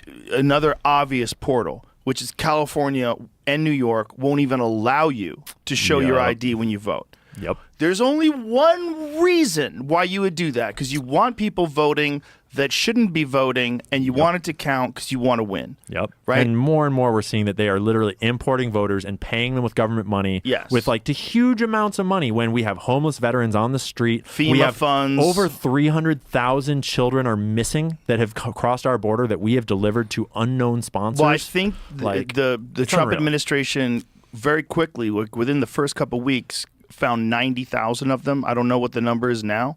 I haven't seen that. Yeah, there was some. See if you can find that. The Trump administration accounted for. They started looking. I know, right? The first fucking, the first administration is like, I don't know where it is. The Biden administration let's close the border and. Well, we can't close the border. That's wrong. Yeah. The whole thing they was. They literally locked up the guys that built the border wall, Steve Bannon and it was Steve Bannon and Dustin Stockton and I think one or two other people. When they wouldn't build it, these guys just went out and raised millions of dollars on their own, and they literally just started building border wall. Do you know about that? I had heard something. I didn't know about that those either. lines. And then I now do a podcast every couple weeks with Dustin Stockton, who's a whole trip of a guy. And he started telling me the story of like, what are you saying? I had no idea that they had literally just started building it from a private citizen standpoint until they arrested them. Did you know that also before the election, all the border materials were for sale? Yep. They sold the border materials. Yep. They were just trying to get everything out as fast as they could. They were deleting files and just giving out aid money and announcing more and more foreign war aid to Ukraine and Israel and everything. They said it was like throwing gold off the Titanic. Crazy, dude. Yeah. Yeah. And I am really excited for everything that's going to come out, but I'm also what were we before we go any further? I'm reading into the kids. It's definitely a political thing. Oh, the children are actually missing, BBC. Go fuck yourself. Well, this says that they had them, I guess, in records, and then when they sent court notices out, they just don't come to their court date, so they consider them missing. Okay, that can make sense. But I think the Trump administration accounted for quite a few of them. Well, that part I don't know. That's what they're saying. You're not going to find them on BBC. Well, I'm just all right. That's So I work. So where would you like me to go? Don't put that Trump administration finds missing kids. Try that. Yeah, because I work with this guy named Ryan Mata who spent 3 years of his life going to the border with his own dollars and filming documentaries about this and interviewing the people that rescue trafficked children and actually interviewing whistleblowers from within the Biden regime's trafficking scheme, like the people that were dropping kids off with sponsors. Bottom and one, stuff. Sean fucked. Sean Fuchs. But listen to what it says there. The Trump administration is allegedly located between 75,000, 80,000 of the 300,000 missing migrant children, according to Harris Faulkner of Fox News. This is without a link to a source. Okay, yeah, but source, just trust me, bro. Just Google Harris. Right, I understand, but Google Harris Faulkner. I would Fox love News, for that to happen. Harris Faulkner. I mean, I suspect that Fox News. Every single. There's every incentive for Trump to find them and to do something about it. But I think the vast majority of them are dead, unfortunately. So that's a Facebook link. I mean, And this is the what thing is pops that there up. are certain topics that are so disinformationalized and so sensationalized that when you start to research into them, you realize you're inside of this media madness that it's so hard to find the truth. And Right. COVID was one of those, and Yeah. J6 was one of those, the elections was one of those. Yeah. And when you find that, it becomes, for me, it sets a bell off. Is A, I'm in something I should learn about, but B, I have to be very careful. And I don't know, and you never know what you can trust in those spaces. And so that's where I change my switches for what to believe, and I kind of open up the bandwidth in terms of take it all in, but be very skeptical, because that's where you get wild conspiracy theories that are unproven, and trust me, and then you also get all kinds of propaganda trying to obfuscate the narrative. And, Yeah, that's a right? big factor that people need to be aware of is purposeful misinformation that yeah. gets inserted into a narrative to make that narrative ridiculous. Yep. They've And done there's that. whole conspiracy theories that Yeah. I think are like that, and Q might be one of them. I don't know. could I think be. flat Earth is one of them. Oh yeah. Yeah. Well, I think flat Earth was someone did that as a goof, and then they couldn't believe how much it took. Yeah, right. But I if mean- you can speak well and you're articulate and you have compelling things that you're saying, and there's no counter, there's no scientist going stop. Yeah. We can show you in fucking 10 minutes that the Earth is round. Everything in the sky is round. The Earth is the only thing that's not round. You know, the weirdness of it is how much people want to believe that everything's bullshit. Yeah. And so you could trick a certain I mean, number I get of people. why. Like, think Oh, about yeah. how much. Like, right. So, 10 years ago, Alex Jones was saying that the whole government's controlled by pedophiles, and he was a psychopath. Or I guess more than 10 years ago now. And then Jeffrey Epstein got caught. Dude, I talked to people about it back then. Right. And they thought it was the funniest thing ever. Yeah, 'Cause and Alex you were Jones a was nut. Yeah, I'm telling you, there's a fucking island. They take them to an island. They get them fucked up There's on more drugs. than one They island film too. it. There's been a few islands. Yeah, you think that's the only place No, they do no, that? no. Yeah. There's probably some super secret place in China that they all go to. Or, Oh yeah. I mean, they're all over Siberia. Mexico. They're all over, like, Jesus. yeah, imagine what is in Mexico. The government of Mexico has been partnered with the cartels for at least 2 administrations, is what it looks like. And the cartels are just, like, running that whole game, that whole sort of northwestern, like, quarter of Mexico.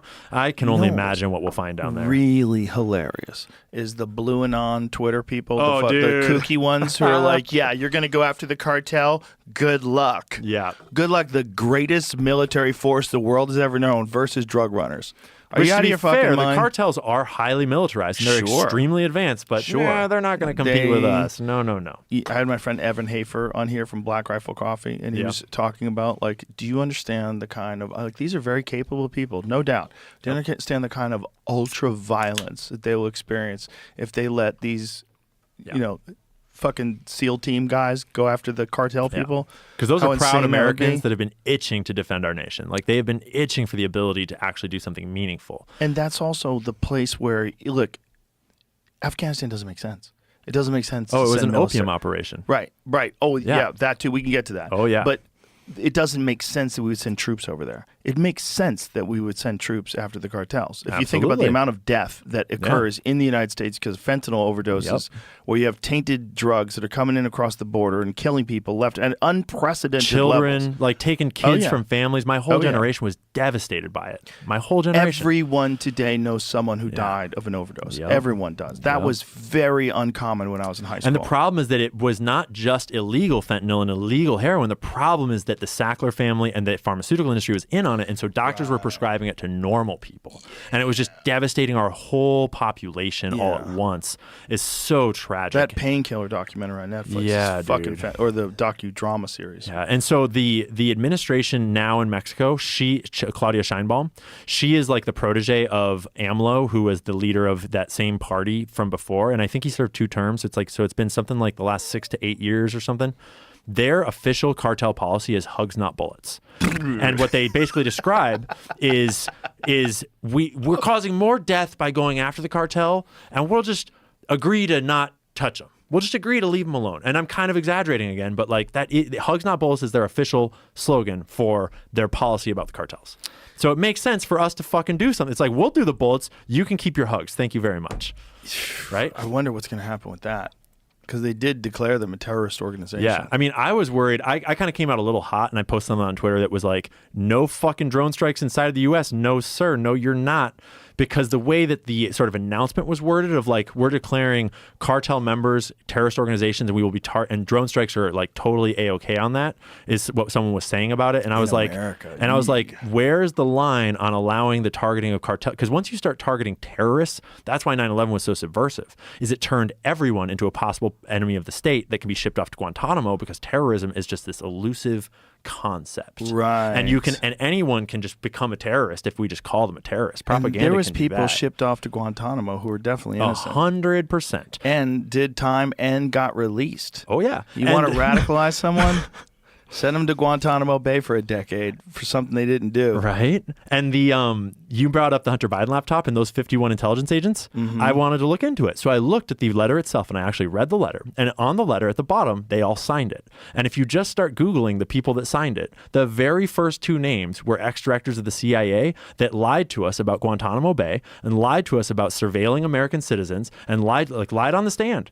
And so they're professional liars that are from the intel agencies that are saying, oh, no, like Hunter Biden's all good, above board. Jesus it's like, why would we ever trust that? Christ. But that's how powerful spin is, when every media article parrots that, no, it wasn't made in a lab. There's no evidence it was made in a lab. That couldn't be true. Yeah. Everyone just believes it because we want to believe that that's how the world is. We used to. Don't you think that over the last 4 years, COVID was probably the biggest wake-up call ever for people? Oh, yeah. I mean, it was my wake-up call. I was a leftist that didn't think about shit before COVID. Me too. No, you thought about shit. You just didn't think about I thought that about shit, but I was pretty much a leftist. Totally. And then 100%. I was like, oh, this is fake. Yep. And to This be whole fair, thing's fake. I think we're kind of both still sort of leftists, what left should be. Socially progressive. We need, because politics is supposed to be a balance. We Right. need regulation of corporations. That's a leftist ideology. Yes. But we need individual liberty. And we're supposed to have a balance of the two. Yes. And I think my theory is that it used to be easier to control the right because it was a big money party and you could go to war with them and you could lead us around by the right.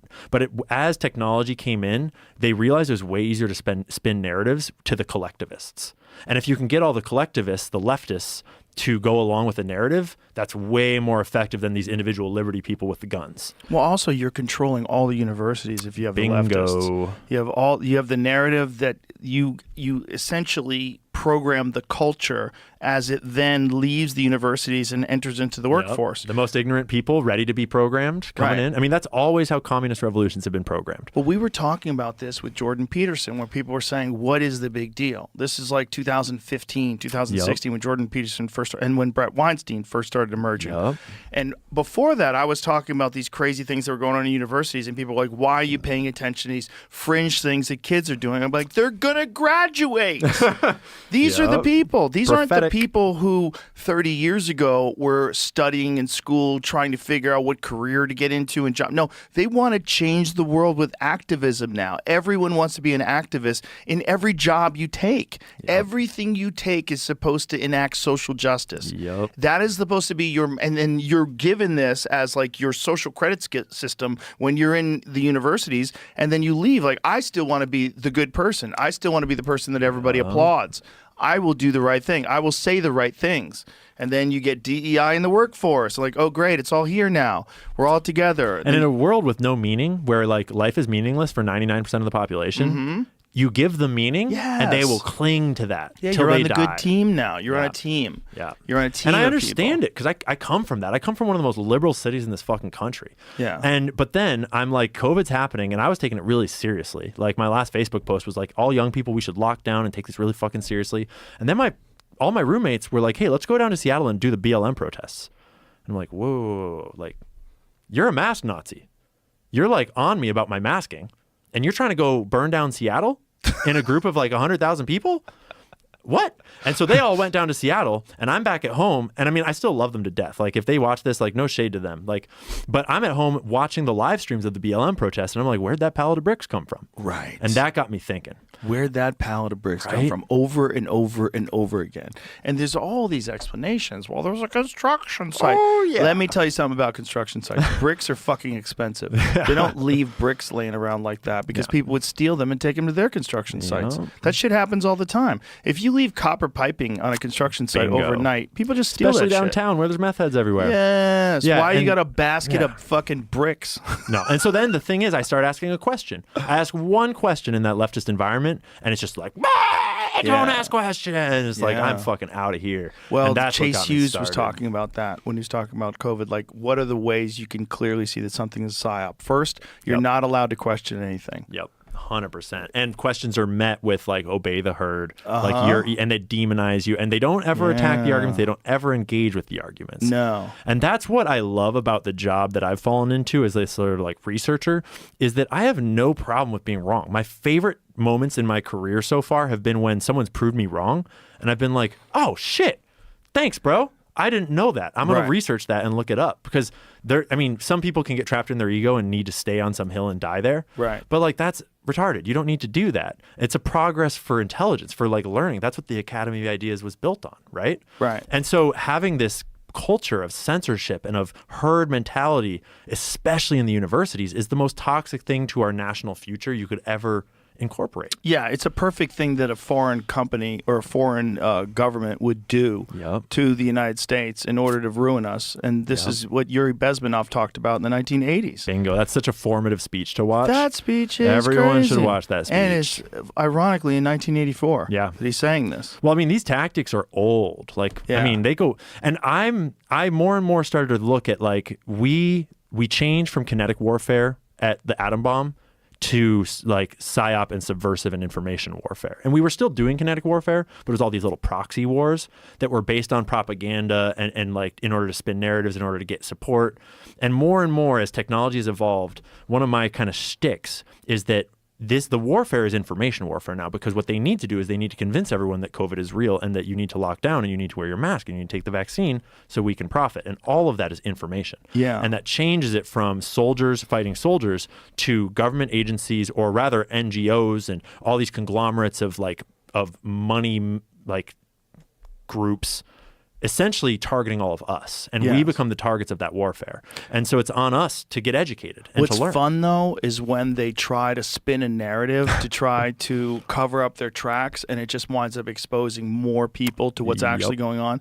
One of my favorite ones was when Geraldo Rivera was in Afghanistan going through the poppy fields with the United States military guarding I don't the think I've poppy seen fields. this. You never seen this? I know what you're talking about, but I don't think I've It's seen it. amazing. Yup. It's amazing because he's in full propaganda gaslight mode. Mm-hmm. And he's explaining why it's important to protect these poppy fields because these This farmers, is their livelihood. we're protecting them from the These Taliban. poor farmers. We have to help these people. Because the Taliban shut down the opium production. The Taliban outlawed opium production and burned all the fields and got rid of it all. So he's literally talking to this officer in front of the poppy fields. You see these guys with That's fucking crazy. machine guns guarding US the poppy military, right? Yes. Why? Play this. Oh my God. Play this.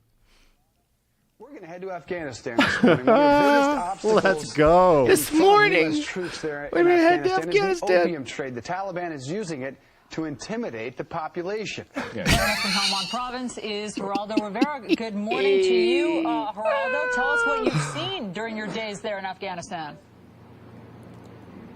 Hi, Allison, Dave, and Clayton. Yes, in some ways, the Marines' brilliantly executed invasion of Marja, this town in the middle of Helmand province, was the easy part. The hard part now is governing this province, a province, as you suggest, that has become addicted to opium in many, many ways. That is the principal crop that is being grown here. The Taliban lend the farmers the money. They are indebted to the Taliban. They have to grow the opium. Now the Marines, in their success, are in a sense a victim of their success, because now the population is, they have these opium fields, and we are tolerating it. We are tolerating the cultivation of the opium because we know that if we were to destroy it now, the population would turn against the Marines, and it would be a real security risk. Let me introduce Lieutenant Colonel Brian Wow. Christmas. He's the commanding officer. You really of the can't 3rd make this Battalion up. of It gets Marines. better. Really a wonderful group of Marines here. I know that you care deeply about this contradiction, the fact that here you have one of the best fighting forces in the world ever mounted, and in a sense you're watching as this opium is being grown. I know it grinds at your gut. How do you deal with it? What are you doing about it? Well, frankly, this is a part of their culture. So while it might grind in my gut, it's what they do. We provide them security. We're providing them. He was given resources. very We're strict providing them orders that alternatives. morning. The alternatives Yeah. are different crops to grow. They're getting the seed and the fertilizer. They're getting to do it. different crops. Grow they can- tomatoes, guys. Yeah, right. Hey, you can grow apples. My favorite statistic about that era is that I'm going to get the number wrong, but opium is only grown in so many places, right? And Right. it used to be in the Vietnam region in Southeast Asia, the Golden Triangle. Then it changed to the Golden Crescent, which is Afghanistan. And when that era happened, it was something like 70%, 80% of the world's opium supply was coming from Afghanistan. And if you just do a little math and think it through, you realize that we have this gigantic opioid market of legal opioids, of the Sackler family and all these pharma companies. And you realize that it's physically impossible for them not to be in on this scheme, because where are they growing their opium? They're not growing it here. They're not growing it in like Africa. So it, like, by definition, when you just think through what's going on here, you realize that some of those opium fields are illegal heroin and some of those opium fields are big pharma. It coincides with the opioid crisis Direct in one to America. one, dude. The pharmaceutical grade prescribed opioid crisis in America, as it goes up.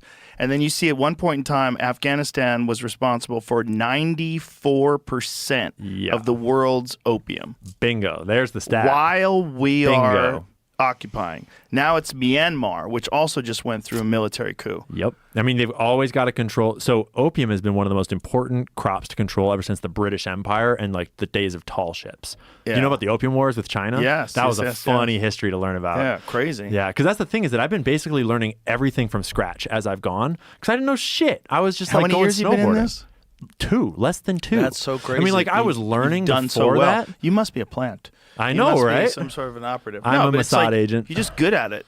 Just, if you're good at it, if you're Whitney Webb or if you're you or It's any of just those the people. scientific process of having the right degree of like understanding of just like the right amount of like need to see primary sources and real evidence and the ability to look and test a hypothesis and see what comes out and not being attached to one conclusion beyond what the evidence actually suggests. Also, not being afraid to seem foolish to the Yeah. uninformed. Absolutely. Because so many people will dismiss most of what we've talked about today Yeah. offhand. Yeah. Without any, especially people that only consume the Wall Street Journal Yep. and mainstream media. But I had the benefit of being a normie when I started, and so I walked my way in piece by piece. So you And, know how they like think, I started too. with all the BlackRock conspiracy Right. theories. I started with who owns the media, who owns the tampon aisle, who owns all these things. And I would go into the grocery stores and do the videos in the grocery stores where I would like go to the cereal aisle and be like, who owns all these cereals? And it turns out the entire cereal aisle is 3 companies. And I mean, the tampon aisle is even better because they're all getting sued for having reprotoxic chemicals in the tampons. Right. Meaning they'll kill your reproductive system. And Well, not only that, toxic shock syndrome. exactly, right? Yeah. And so that sort of, I like walked myself slowly into learning and I walked my audience along with me. And I also developed this understanding of, I mean, I used to be a teacher. And so I have this a certain understanding of like, how do you communicate in a way that that's speaking from their perspective instead of from my perspective? Which right now I'm just talking to you instead of talking to them because it's more fun. Right. But when I actually make my videos, I do my best to try to put myself in the shoes of who I'm trying to access and what do they know and what do I need to communicate and show evidence of for them Right. to understand that like you can look into this and check my sources. Yeah. And you can think about this. You have permission to think about this. You do a very good job of citing your sources and telling people where to look if they want to find out more information about it too, because a lot of it is a real big deep dive.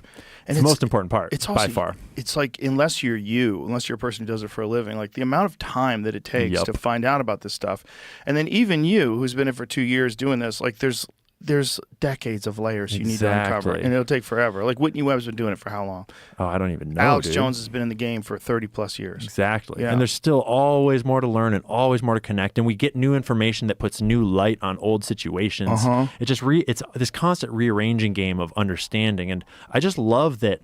I mean, yeah, most people don't have time for all of it, but as we're sort of stratifying into this ecosystem of content of like creators and journalists and thinkers, that we're all kind of collectively doing the work together. And some of us are more integral than others. Some of us are just clickbaiters and some of us are like, I'm somewhere in the middle. And then you get some people that are really professional about it, like problematically professional about it, like they can only get so much done. Have you ever looked into the Oklahoma City bombing? No, not much actually, not hardly at all. that's But I a know good it's one that's like That's a one of good those one. seminal moments. That's a good one. First Yeah. of all, the amount of damage to the building is not something that you would get from a fertilizer bomb. And the way a fertilizer bomb would work in front of the building, That building's blown out. Exactly. And the FBI was retrieving unblown bombs from the building. Interesting. Not only that, the whole Timothy McVeigh thing is fucking wild. When you go down the rabbit hole and start looking into it, it seems like a false flag. It seems like someone else planted bombs inside that building and they blamed it on this fertilizer bomb. What would that false flag have taken us to? Like, what did it achieve? They passed different gun laws and different laws afterwards. Yeah, I mean, 9/11 is the perfect example of that kind of false flag of this thing that's crazy that has all these questions that get covered up, and then we just go to war in the Middle East with a country and that we have the Patriot Act and the Patriot Act 2. All and the now spying, NDAA. cover up all the missing money, all these things. Incredible amounts of control and surveillance now gets used on the population. Who do you think did 9/11? Or like what conglomerate of groups do you think were involved? Well, for sure, the Saudis were involved, right? I mean, a lot of the people were Saudi. A lot of the people were Saudi. I don't know if that necessarily means that the Saudi government had anything to do with it. It could mean it was just people that were recruited by another organization that were with the Saudis. What do you think happened at Tower 7? I think that's a good question. That's a weird one, I think right? the Tower because you 7 find out had what's information in it Yes. about both. I think it probably had information in it about the planning of the attack and or what was going on with the attack. But I also think it had information about other things that needed to go away. Maybe it's old CIA operations. Maybe it's banking information. Maybe it's information about the trillions of dollars that was missing that Donald Rumsfeld talked about the day before 9/11. Yep. So he gives a press conference in front of the Pentagon. Was the Pentagon? Is that what it was? I don't know forget where he the gives press conference was. I mean, I think it was in a room, but I'm not sure. So he gives this press conference. This press conference, he says there's trillions of dollars they can't account for. And everybody's like, what the fuck? The very next day, 9/11 happens. And in one of the buildings where they store data, that building mysteriously implodes like a controlled demolition. That like no building has ever collapsed ever just because of fire. I mean, and structural damage for sure, but it's the way it collapses. Even from planes hitting buildings, no building has ever collapsed like that. Other planes have hit buildings. Right. Bombs have gone off in buildings. All sorts of stuff has happened to buildings, and they don't fall down like the main towers did, let alone Building 7. Right. It's all real weird. At the very least, if that was my building, I'd be like, I'm suing. You guys made a shit building. Yeah, except that he took out special insurance against plane crashes and against terrorism right before it. But you would take out insurance against terrorism because that place had already been the victim of a bombing. It had been. I mean, that was in the Biggie song. Blow up like the World Trade. Yup, classic move. Yeah. Talking about Biggie, Diddy is on the menu. But it's important to mention, as we're getting into all these like government conspiracy theories and like CIA did it, Israel did it, Saudi did it, no one's saying ever, unless you're dumb, that the whole government of any of these countries did it. Like when you say, like people, it's like in the anti-Israel crowd, people get smeared a lot for like, as though you're claiming that all of Israel did 9/11 or all of Israel did this thing. Or when you're talking about the CIA, it's more obvious when you're talking about the CIA. We're not saying that the whole CIA did something. Right. We're saying that these groups, these covert intelligence agencies, they are fertile ground for walled off areas of need to know information behind levels of security clearances where plots can be hatched. And they always have been. That's the whole fucking point of an intelligence agency, is to hatch plots. Right. It's unreal that they would hatch such an evil and fucked up plot. Right.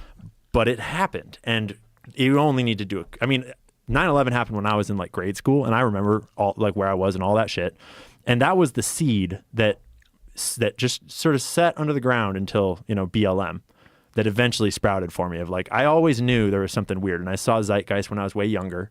And so I knew that like there's weird shit in this world, but I was a leftist that just wanted to go snowboarding and stuff. So I didn't really think about it until it walked into my city and told me to stay inside and get a jab and all sorts of shit. So they really fucked up with that one. They really fucked up Big with time. that one. Well, I think they thought they had us.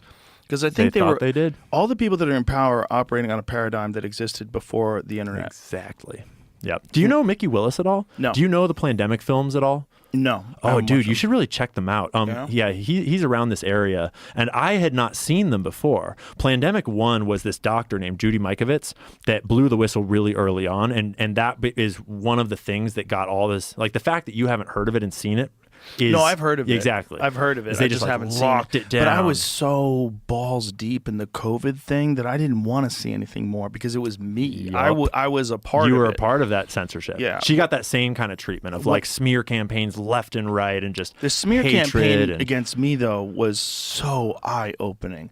Yeah. When you know that something's not true that's being said on CNN over and over and over about again. yourself. About yourself. And then they take your face and they make you green. He's It taking horse paste. It was so crazy to watch and to be a part of that it was like, wow, I'll never trust again because now I Eye-opening. know you guys are full of shit. And that was a big thing that red pilled a lot of regular people, like myself included. And a good example of like my take on that is I didn't know about ivermectin beforehand. So I didn't even just like be like, oh, Joe Rogan said. I was like, fuck it, I'll look it up. They said that it was an award-winning medication. I'll find the goddamn award that they got for it. Yeah. So I looked it up and I found it. It's like, okay, cool. That Well, makes, not only that, I said a bunch of stuff I took. They Yeah. only locked on to this horse paste thing. Well, because ivermectin is a great threat to their profit. They Yes. can't make money off of Right. it, and it works very, very well if you get it early enough. But imagine they ignored all the other stuff I took. I said I took IV vitamins, I took prednisone, I took Z-Pak, I took monoclonal antibodies. I have a theory about that. And it's that they can't get an emergency use authorization if there is a drug that can be considered a cure, like a preventative. Treatment. A treatment, Just right? a treatment, And yeah. so and I mean, you've said this many times, right? Is they needed to axe all treatments because the one that they went with was administered IV post, like in the hospital. And it was very, very expensive. Remdesivir is a whole super fucking dark rabbit Causes hole. kidney failure. Oh yeah, and they knew that full well. They had already tested it out in Africa. And RFK's book, The Real Anthony Fauci, opened my eyes in a big way. In mine as well. Yeah. Yeah. And he still has not been sued. No, I was very skeptical about him before I read that book because they had done a great job of connecting him to fringe conspiracies and making him look like a kook. He's the one Kennedy that's out of his mind. Yep. And it he had been thinks long they should enough ban since the he was not a vaccines. kook because he Right. started doing the vaccine stuff for these moms that were coming to him with vaccine injured kids. Mm-hmm. And he was not trying to do vaccine stuff, but he saw these kids and was like, I need to fight for these people. And he had been spending time talking about mercury poisoning because he was an environmental attorney and he had successfully sued all these corporations that were dumping into rivers. He cleaned up the East River. I mean, he did so much great work as an environmental attorney that people forget about because they did such a good job. And again, this is before social media and the internet. Like you could do a great job of smearing someone and making them look nuts. Remember Jenny McCarthy? They smeared the shit out of Jenny McCarthy because she was suggesting that her child changed after her child was vaccinated. And her child got autism. Bingo. And this is when they were doing the multi-vaccines in one day and dosing kids up. And they made her look like a fucking idiot, and they removed her from Hollywood. She essentially got blacklisted. That's the story, right? There are certain narratives that are golden cows that you cannot touch. And the vaccine industry has always been one of them. The thing about that one is we all would agree. I would have agreed. If you got a hold of me 6 years ago and asked me about vaccines, like they're one of the most important inventions in human history. And then you read, have you ever read Dissolving Illusions? No. Read that book. Mm-hmm. All of those diseases had dropped off because of sanitation and nutrition. Yeah, I've seen the graphs. Yeah, they all had dropped off. And then the vaccines Measles come along. included, speaking of the current thing Which that's is a controversy. an infection that everyone got when I was a kid. And what happened was you'd get sick for a few days and then you'd be immune for life. Yep. Yeah. And they were making it look like everyone's dying from measles. Like, no, if you're dying from measles, you're sick. You're already compromised, which is exactly what happened with COVID, where 90% of the people who died had 4+ comorbidities. Yep. Like, Jesus Christ. Which is why it was such a red pill for me, because I was like literally an ultra marathon runner that was going to the gym like 3 hours a day. Like, I need natural immunity. I already have natural immunity. Go fuck yourselves. Yeah. Like, what are you doing? And the reason why I was talking about Mickey Willis and Plandemic is because the second Plandemic is called Indoctrination. And it's basically a magnum opus about how the vaccine industry, this golden cow, is not just like, it's not just one thing or this thing or one thing. It's a organized like group of profit takers that has been growing for decades. And Bill Gates, and he like lays out how Bill Gates got into it and is on camera saying how many profits he's made off of vaccines and how great of a business model vaccines are. And vaccines as a concept great concept, but it is so lucrative if manipulated and corrupted that really evil people started to do really evil things with it. Also, you have complete immunity to liability. Yeah. Well, they got that orchestrated partway through that sequence because they were starting to get sued like fucking crazy. Right. Because there was all kinds of injuries. And so This that's is how the they Reagan lobbied administration, that. right? Exactly. Yeah. Yeah. Reagan passed that act. They got to stop that. You can't just give people immunity because then they lie. They lie so they can sell more Exactly. stuff. And then they get caught like they did with Vioxx, and they only pay a Dude, percentage such of a the crime. profits. Yeah. Yeah. And it's not just that you can't give them immunity, it's that you cannot just punish with fines. You have to punish with prison time. Because if you don't punish with prison time, it will never change. That's true of the drug industry. That's true of our corrupt government officials that are like, for example, the person that was withholding these Epstein documents from Pam Bondi and she fired him. No. Put him on a stand and at least give him a trial to make sure he didn't commit treason or something else, right? And maybe he's fine and you let him go and he's just fired. But like if you're not going to send the Epstein clients to prison, if you're just going to like fine a couple people, like 2008 banking collapse, we'll fine all the bankers a little bit and we'll just put one little pawn of a banker in jail. That's why we have this crazy fucking, like 2008 was horrible, but it was by no means the last market crash that we're having. Because no one ever went to jail. They just switch their tactics around and get ready for the next profit-taking event. Yeah, and they've already paid everybody off so that they get preferable treatment. Yep. And this is exactly what happens to the pharmaceutical drug companies. When they get caught, they just pay fines. They don't go to jail. They killed 50, 60,000 people with Vioxx. The thing about white-collar crime is it's real profitable and there's no consequences. And they have the media because they sponsor the media. Bingo. Yep. And usually they're in bed with these intelligence agencies and organized crime aspects in some small ways or sometimes really big ways, like in the case of the opium fields, where they're clearly getting their opium from these poppy fields, and clearly they are interfacing with the illegal drug trades, at least on some level. Not necessarily saying they're collaborating, but they're certainly like getting it from the same suppliers.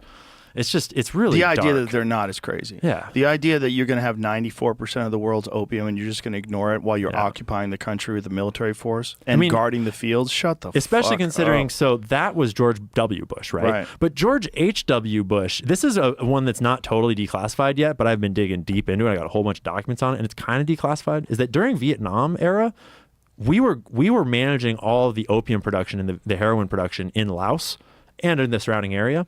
And it was being sold to American service members to make money for the CIA for black operations. And that was George H.W. Bush. That was his time. That's why his nickname is Poppy. It's not because he's like the dad. It's because he was brought into that organization with Richard Helms. No way. That's the reason why his name... Oh, no. That's why his nickname is Poppy. And that is God. still not mainstream CIA like disclosure news.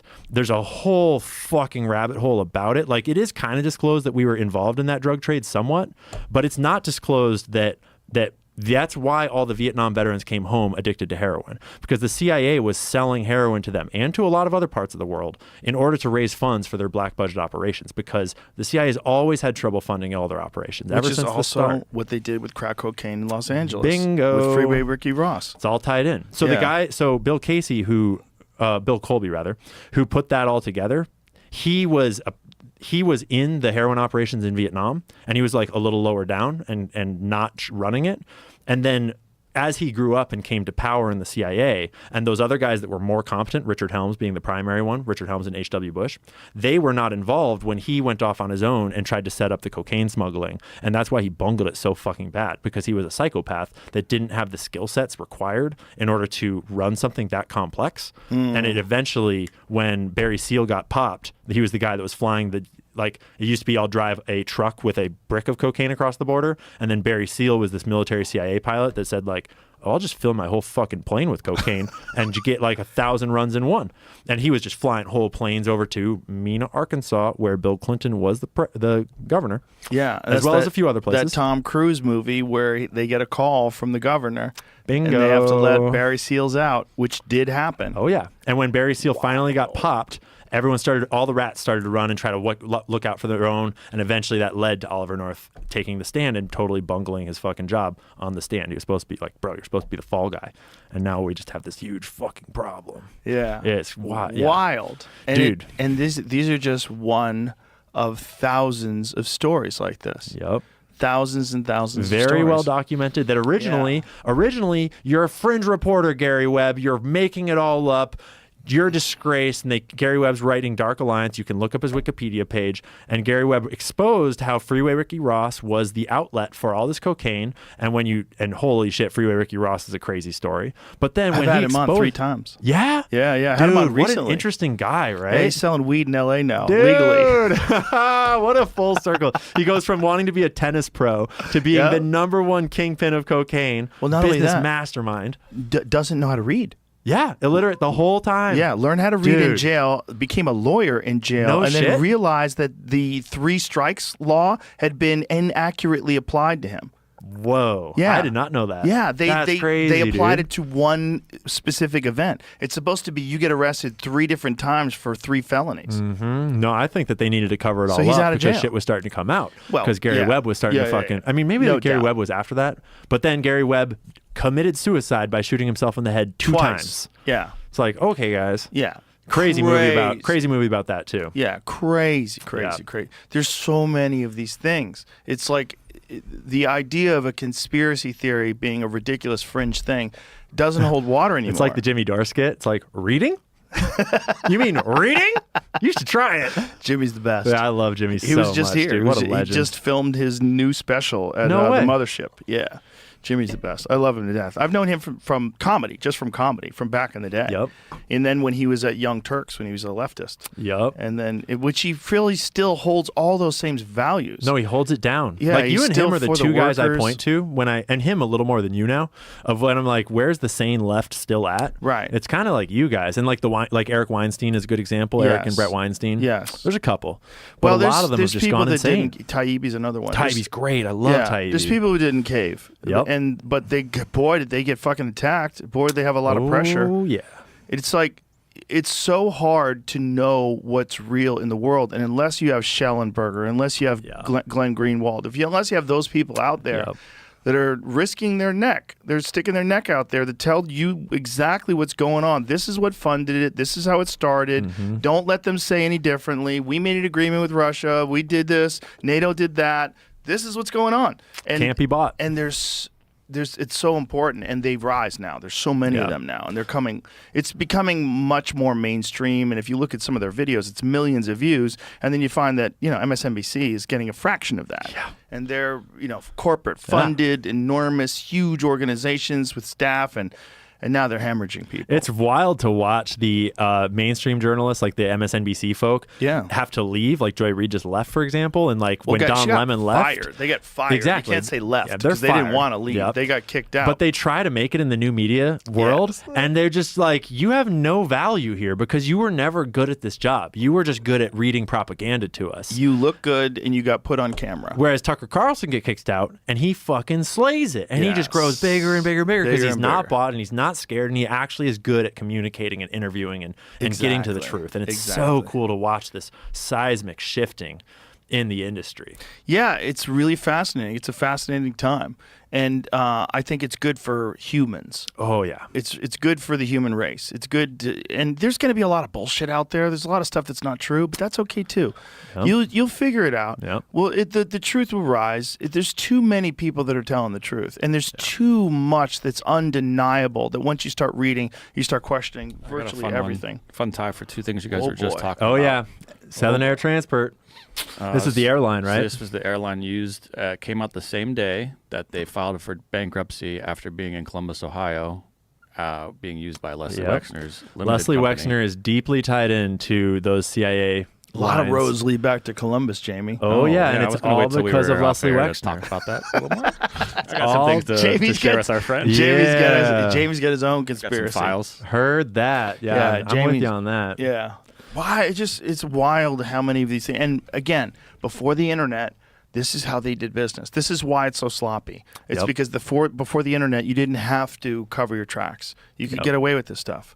And the thing about the internet that I love that gets me called a controlled opposition all the time is that I love that all of their tactics work backwards too. I can use those tactics too. I can make propaganda, because what propaganda is just convincing messaging.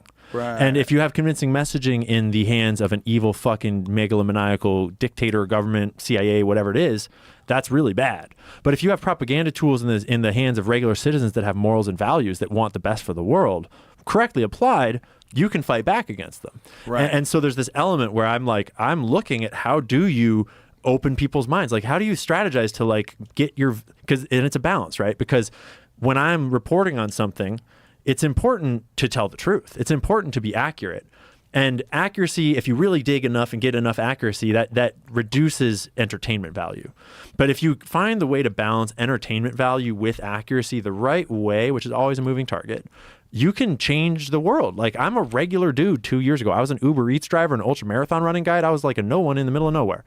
And then I'm like, all right, I'll just contribute and I'll start trying to tell these stories, trying to learn and communicate what's going on. Well, you have to have a particular knack for it. You do, and you yeah. have to be really interested in these things. Interest is the most important part. Very, actually, totally, completely interested in it. I think that a lot of people try to get into like podcasting and like this internet field these days because it's like what you're supposed to do. It's a business. But they don't realize that that's going to be your job every day for the rest of your life. You better Right. fucking love it. Yeah, right? yeah. Well, you're seeing that with a lot of podcasters where they just they start off and then they fall off because they can't do it because they're not interested. Yep. And it's a lot of work and a lot of hassle, and there's no guarantee of success. It's Right. like a very saturated industry. And you now. have to actually be locked in with what you're talking about because if you're not, there's too much competition. There's too many people that are locked in. Yep.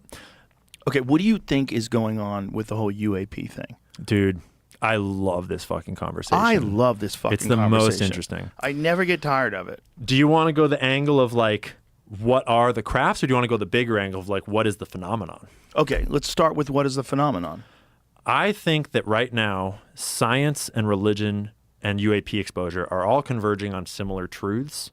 And what I mean by that is that science, so you know the science of consciousness, how we don't really know where the fuck consciousness Right. comes from? Right. But there's a lot of people that start to suggest that it sounds like we're antenna that are receiving consciousness from some sort of consciousness field or some sort of other, like, Have you read any Thomas Campbell? no, I don't think You so. should read Yeah. the Big Toe, Theory of Everything.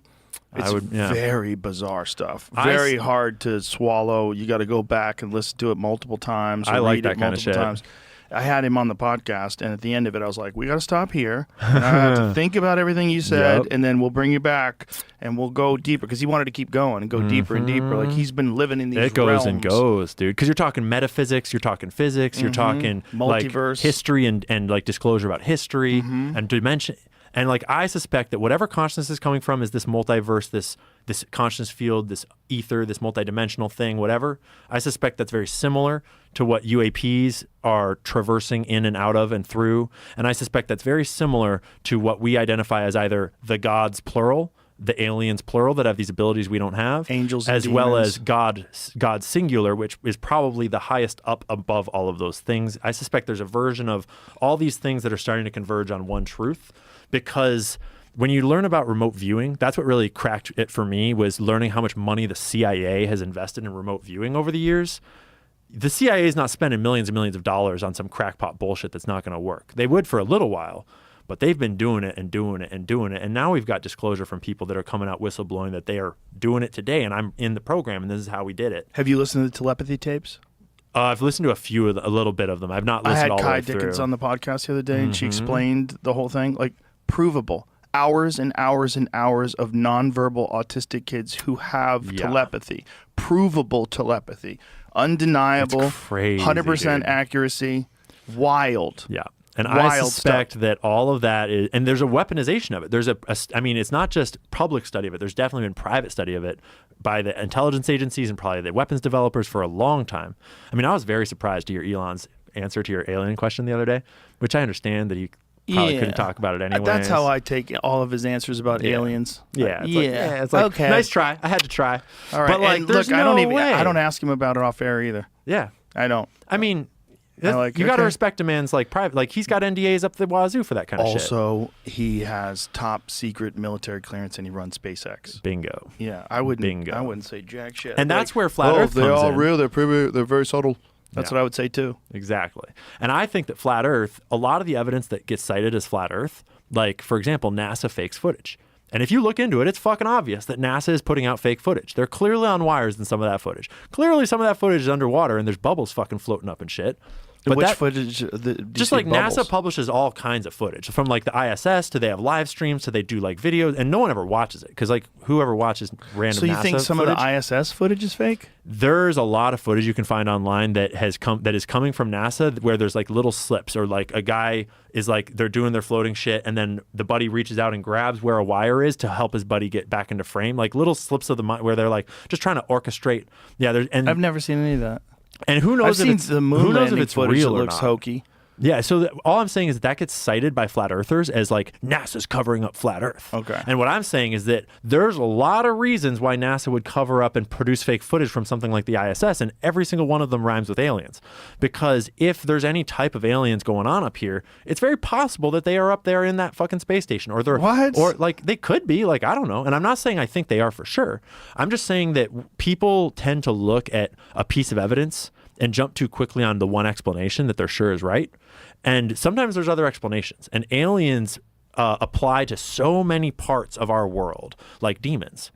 Sound very much like the UAP phenomenon to me, right? A lot of these religious beliefs sound very much like explainable just with different wording by UAP phenomenon. As in, some of these aliens, we seem to be being told that they communicate telepathically. They have energetic ability, right?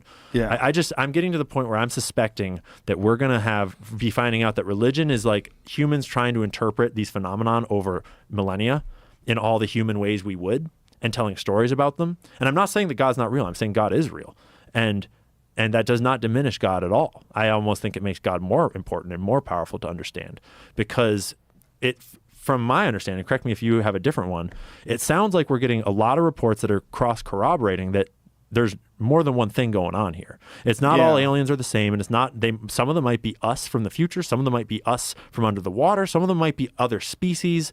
It's really hard to pin down like what all these phenomenon are, but they're definitely not just made up. And I think some of them are ours. I agree. I think I think the cover up is the weird part though. It's like if you go back to Operation Blue Book, when they started doing that, the sole purpose of Operation Blue Book is to take any credible story and make it look ridiculous. Yeah. And they talked about that openly. And then Hynek, when he left Operation Blue Book, became a believer. Yeah. And started talking about UFOs being real. That's that's a big old red flag right there. Mm-hmm. I mean, the UFO community is filled with people like that are, and it's really hard to know who's who. It's super hard to know who's who. And did you notice how recently, like a month ago sort of, there was this breaking story that set the whole UAP community on fire about this disclosure that I think Jeremy Corbell was coming out and whistleblowing on, if I remember correctly, that they were saying that they're gonna they're gonna trick us by saying that there's a mothership arriving in 3 years. Right? Yeah, I did hear that. And it becomes this thing where it's like, how do you know he's saying that he's exposing it, but how do you know if he's exposed? It's just like, it's the ultimate test of, are you skeptical enough and also open-minded enough and thoughtful enough? Also, if there's a believer, get them some bullshit. Feed the believer some bullshit. Exactly. And they don't even have to know that they're in on it, right? They don't have to know. And it could be like kind of plausible bullshit, and then it could be corroborated with some other bullshit that you have. I think that's what most bullshit artists are in most fields. I think it's usually useful idiots, like people like myself, genuinely. Like I am in some ways one of those people, in the sense that if I get fooled by something, I become that. Which is why it's so important to think really carefully and to be okay with being wrong, because you never know what your sources are. Yeah. And that's also why I'm really careful not to do very many like leaks or whistleblows, or like, because how do I know who the fuck you are? I don't want to spend all the time to try to vet you and find out where you came from and your story came from. I'd way rather just learn. There's so much to learn. One of the weirdest things about Jacques Vallée's work is that Jacques Vallée has been documenting this stuff, again, it's like since I think the 50s or the 60s is when he started, but he's also documented historical stories. And the historical stories You mean like from before modern times? Like 1700s, 1800s, and these stories are the same story. They're the same story when people never heard of them. Not only that, in the 70s, he's documenting this woman that in California found an egg-shaped craft in her yard. Like she tells this story about confronting this being. There's an egg-shaped craft. These fucking egg-shaped crafts all described by people who don't know that someone else has described this story. And no one would ever choose an egg shape when they're describing an aircraft. Right, ever. right. Especially back then. And right? it's also all telepathic communication. It's all like weird moments. Same stories. Lapse of time, memories confused. You feel like your brain's been erased, don't know what's going on. You find yourself in a field. How did I get here? There's a lot of weird shit that's like the same story over and over and over again. Too much so that you get, first of all, clearly, when you're dealing with things in the 17 and 1800s, it's not modern propaganda. It's not the government. They're not covering up drones in the 1700s. Yeah. So why are these people selling? Why are these stories in the fucking Bhagavad Gita? I mean, you could make the argument, not the Bhagavad Gita, but you could make the argument that back then people were writing fiction or wanted attention. Like those could apply, but I'm skeptical. But yeah, I get down with the ancient ones, like with the Graham Hancocks of this world. I love that. Was my first conspiracy theory stuff back when I was a leftist. Is I was just like ancient conspiracy theories. Let's go, and it's so compelling. The Great Flood, the Randall Carlsons of this world, and the way that they kind of talk about. And it's so obvious more and more and more that there is a cover up. And Jimmy Corsetti has been really going hard at mainstream archaeology lately. He's fantastic. Right? To not just look at the evidence of the old school, like the ancient conspiracy theories, but actually to just go at the cover up today. Because that sometimes is the most effective thing, is to just target the cover up. Because that is clear evidence that we're onto something. Yeah, and who knows what it is. Because of Jimmy Corsetti and his exposure of them planting those trees in Göbekli Tepe. Yeah. He was one of the first people to say, they're changing it. They're pulling those trees out. Because he was one of the first people to say, hey, those roots are going to damage these ruins. And they're like, no, it's fine, it's safe. And then they're like, actually, the roots are damaging the ruins. But then you do get people that like go all the way to the guy that thinks Nibiru is the 12th planet or whatever. Zachariah Sitchin. And like, there's people that go so far down these ancient conspiracy theory rabbit holes that I feel like we're getting way off track here, guys. Like we're starting to cite sources that are not credible, and we're taking it to places where like, maybe the Anunnaki were here to mine gold, and maybe very plausible that we're all genetically engineered, I think. But there's like a fine line between maybe that could be true, and those stories are the best, though. They are most fun. I'm planning to write a book that is sort of like a series of books, really, in my across my later life, that is basically, imagine writing a book that is like set in the you could write ancient books about the old school, where if that book was real, you could still wind up in today's world with all the same evidence we have, and it could be real. Even if back then it's crazy magic and there's like all this crazy shit going on, it could still end up with, the pyramids are left over from that, and the ruins are here after that Great Flood thing happened. Right. And then you could like write all kinds of crazy conspiracy theory stories into today that like, how could you prove that this is not real? Right. I just think that's the most fun aspect, is how much we don't know. Well, the evidence of ancient technology is one of the more fascinating aspects of trying to piece together our past, because whatever explanation you try to use to make the pyramids, none of them work. Nope, not even close. None of them work. And even their purpose doesn't make any fucking sense. No. Clearly, they were not tombs. No. I mean, pretty clearly they were some sort of power generation or something like that. Well, energy. Have you seen Christopher? I've been seeing Timothy, the Grand Master of the Knights Templar guy that's going around on podcasts these days. Timothy someone. Yeah, dude, it's crazy. Chris Dowd, right? Yeah. Christopher Dowd. So I've heard Christopher Dowd name. is Dunn. Christopher Dunn. Sorry, Chris. Christopher Dowd came is on a different guy's last name. Yeah. Right? Yeah. I'm thinking of Mike Dowd from the 7-2, the documentary on the corrupt police department. So what's Dunn Christopher saying? Dunn is all about, well, he's an engineer, and his theory was that it was a giant power plant. Yep. And he has a very sophisticated Giza, the power plant. Is he talking about the aquifers underneath them and the two types of stone sort of a thing? He's talking about the physical structure of the way the pyramid was made, and that there was, excuse me, the subterranean chamber that they used to generate a pounding of vibration that went through the entire structure of the pyramid. It generated this vibration, and they had chemicals that were coming in that were producing hydrogen. Yep. He had the king's chamber, the way it's lined up. This is exactly how you do it if you were trying to do this. It's like everything matches up mathematically. It's fascinating. And they're built on aquifers from the Nile flooding every year. And every year when the Nile floods, water rushes underneath those pyramids through these like stony kind of like porous rocky structures under there. It's just, there's so many interesting versions of what it could be. At the very least, it's a mystery. And it's not also a tomb. mystery that shows fantastic engineering and construction methods and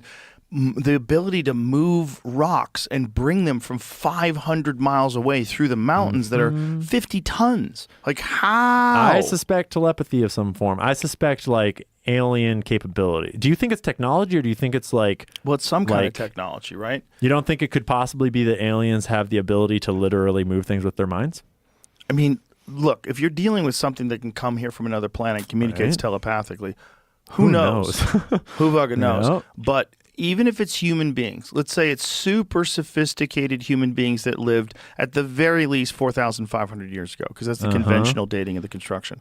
Yeah. Even that, you're like, how? Yep, we can't do it today. How? And Yeah. people that say we can't, sure, we could. It would take hundreds of years. Jimmy Corsetti's done some great videos where he compiles real videos of us moving large objects today, Yeah. and like the trucks breaking and the cranes falling off of cliffs and all this shit of like, look at how hard it is to move these kinds of rocks. Yeah. It's crazy. It's crazy. dude. And the idea that they were completed in 20 years, which is the total reign garbage. of Khufu. Yeah, It's total nonsense. garbage. And it's also like these archaeologists they're clinging to this narrative because this is what they taught in school, this is what they wrote Clearly. books about. And then when you look at the cover-up, there's no reason for that level of cover-up if it's just a building technology. That's where I start to go, clearly that is connected to these UAP technologies, to these free energy technologies, whatever it is. There has to be some sort of reason why covering up how these ancient structures and ancient cultures were built and worked has to relate somehow to something very important and valuable today. I think they also have to somehow or another explain it, because to say that it's impossible opens up too many doors, and it removes the expert, because you're not does an do expert that. anymore because you're one of us now. Yeah, it you does you do might that. know more about that site than I do, but you still don't know what the fuck happened. Yeah. So you have to claim, or at least push it out there. You're the Yeah. voice of reason. You're the voice of this is the actual historians. We're the real archaeologists. I saw Don't a- worry, we've got it covered. I saw a really funny meme the other day that was, it was like 4 pictures, and it was humanity gets really intelligent, invents AI. AI builds all these crazy technologies and pyramids. Sunflare wipes out AI. Humanity restarts. It's like, it could be. that's a fair. I mean, how would we know? Or right? it could be the asteroids that hit, or the comets I that think hit at the that's- Younger Dryas impact. It is an theory. interesting split in the conversation, right, between the solar flare conversation and the comet impact conversation. Right. And there's like evidence for both. Right. It could have been both. Could at have been once, both, or and across the period of multiple 1,000 years or versions of it. something. Well, that's the Younger Dryas impact theory. They think there was more than one event. They think there was an event around 11,800 years ago, and then again around 10,000 plus years ago. Yep. And Yep. this makes sense why civilization sort of emerges 6,000 Bingo. years ago. Because it's like we were probably fucking savages for thousands of years. We're probably monsters. I mean, the I'd people imagine that lived, that we only lived inside of sorts of like Ellora caves type places for a while, right? right? 'Cause Which you get is a they nuclear found winter. evidence of these massive They are underground structures crazy. that they can't explain. Why would someone use their resources in a time of hunters and gatherers to Yeah. build these underground structures that are fucking insane? Like Yeah. multiple football fields underground. Entire cities that can house thousands Yes, and thousands of of people. people. And a couple of smart researchers point out really astutely that if you were doing that to hide from other humans, to like protect yourself from other humans, you would never dig into a cave system that you could just get drowned in. Right. You would never dig into a cave system that has no way out so that you can just get sealed in. Right. That's clearly not, it wasn't Also, to escape humans. You'd have to leave to get food. Bingo. You'd be trapped. Like the Mongols used to like famously sit outside cities for weeks, Yep. just waiting for people to starve. We'll just wait. We have plenty of food out here. And that's another example of this exact same phenomenon we're talking about, of these old control systems that worked perfectly well in the old era. And now that we have these communication technologies and everyone's getting linked together, it's just the free flow of ideas that just, it's like this natural evolution of consciousness and humanity that we just naturally start to break through those I'm of the mindset that, yeah, we can all change the world, and yeah, our choices do matter a lot, but also in some ways we're all just part of this cosmic system of like the evolution, like we're all just part of this giant humanity system, Right. where we all collectively, on balance, with all the weird probabilities of all these people, we're going to evolve technology. We were going to industrial revolutionize. We were going to find oil. We were going to discover electronics. We were going to invent AI. It was always going to happen. Right. And this is an era that is always what's going to happen, and it will happen one way or the other. Like, we affect how it happens. We could go the Whitney Webb dystopian, like they rule us with surveillance everywhere, or we could go to this great utopia of like everyone has enough and we're all using technology for the better. Well, I think she's right that that's a possibility. Oh, it's a super that's on the important one menu. to talk about too. Well, Elon talks about like there's an 80% chance that AI will save us, 20% chance that it'll rule us. I do respect how he openly will say that like yeah, the things I'm inventing could be used for evil. Like the things I'm inventing are dangerous. Yeah. Like, and we need to be careful and regulate them properly and create them with intention and careful care. I don't know as he's necessarily doing as much as I would hope he's doing to take care with that, but I'm sure glad it's him and not Jeffrey Epstein, who was deeply interested in all these same technologies. This is a whole other side of him that no one talks about, is his interest in technologists and geneticists and all those things, right? Yeah, well, he had a lot of influence over scientists. That's a creepy move to like take scientists and throw bring parties for them, throw conventions for them.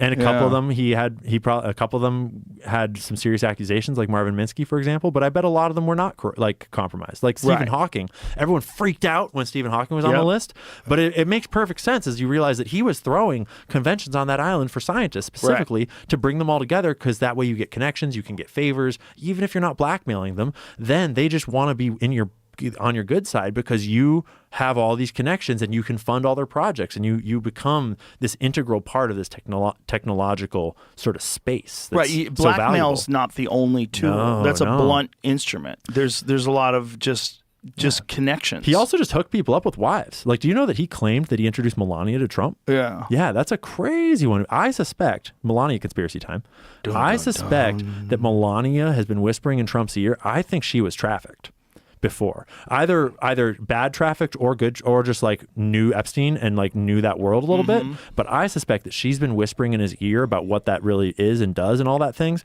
because she's been kind of like acting from the back a lot.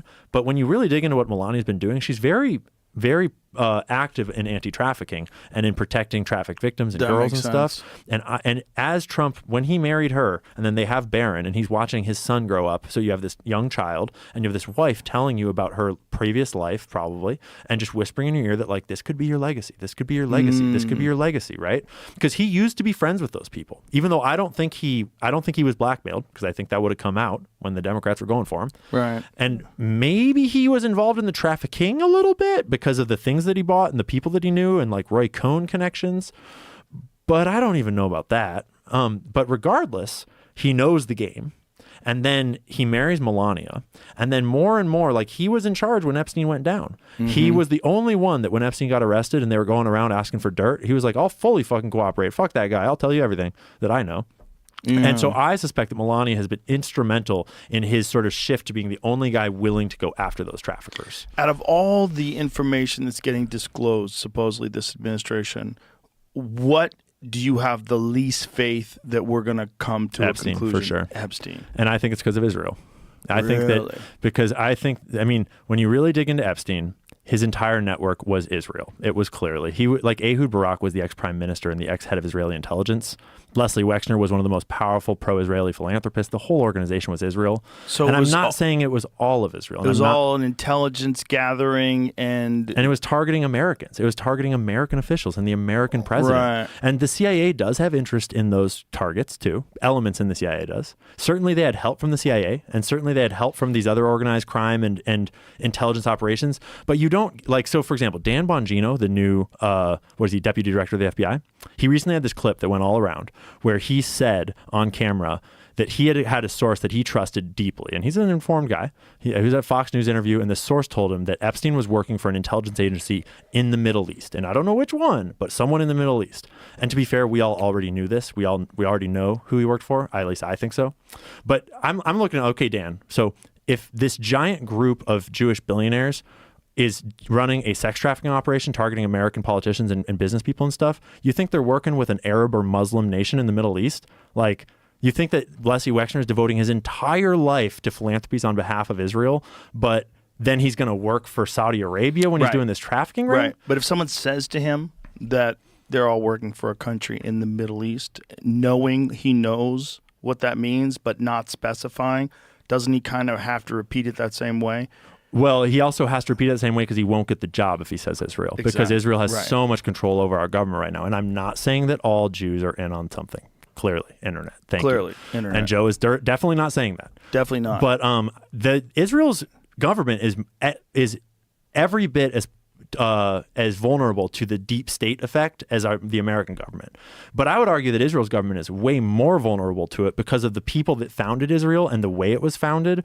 It was founded in a modern time, much more recently, by it was a revolutionary founding. And I can totally sympathize with the Jewish desire to have that state. I get it. But because of the way that happened, the people that founded Israel were a bunch of organized crime figures in America, the Jewish mob, that were helping with money and with arms trafficking to get the guns there because they had to have guns. And it was the Rothschild banking family sending a whole bunch of money and getting the declaration in the first place. And then the people that were there, the three different organizations, the Irgun, the Lehi group, and the Haganah, those were the three paramilitary groups that fought to found Israel, and they're the heroes of Israel, which I understand the narrative that they're heroes, but when Israel was officially founded, they officially designated Irgun and Lehi as terrorist organizations because they had been bombing civilians. They'd been bombing British civilians. The first official act of terror before they changed the definition was the bombing of the King David Hotel, where these terrorists, these Lehi and Irgun terrorists, a bunch of different groups, the guy who planned that bombing later became the prime minister of Israel. They were bombing civilians. So when those are the groups that are fighting to found that nation, even if all the Jews there are wonderful people, the leadership is inherently composed of these people that have been deeply corrupt for all time. And so you get this fertile ground for this kind of deep state effect to take power. And when you start to research the heads of state of Israel over history, you realize that a bunch of them were in those groups doing those terrorist acts and have done a bunch of dark stuff because those were the people that were at the top of that military organization. Those terrorist organizations reformed to form the IDF. And what's interesting is party. You can talk about this now, Exactly. post-October 7th. It opened wide open. Post-Gaza. You want to know a funny story, actually? I didn't know shit about it. And I started doing 9/11 stuff. And I was doing a 9/11 video on my YouTube. And I knew about the Dancing Israelis conspiracy theory that is very much a real set of documents. And I knew that I'm not allowed to talk about Israel for some reason. And I didn't really know why. And I realized I better fucking understand this thing before I crater my new channel and career on this topic I don't understand. If I'm going to take a stance against Israel at all, I should understand why and how. And so I started doing research, and I shelved that research, and I switched to researching Israel and Palestine and the history there and what's going on. And I finished the video, and it was October 6th. And I was I was very worried because it's you weren't allowed to talk about it. And I had just made this whole documentary about the history of Israel, Palestine, and the propaganda and what it all was.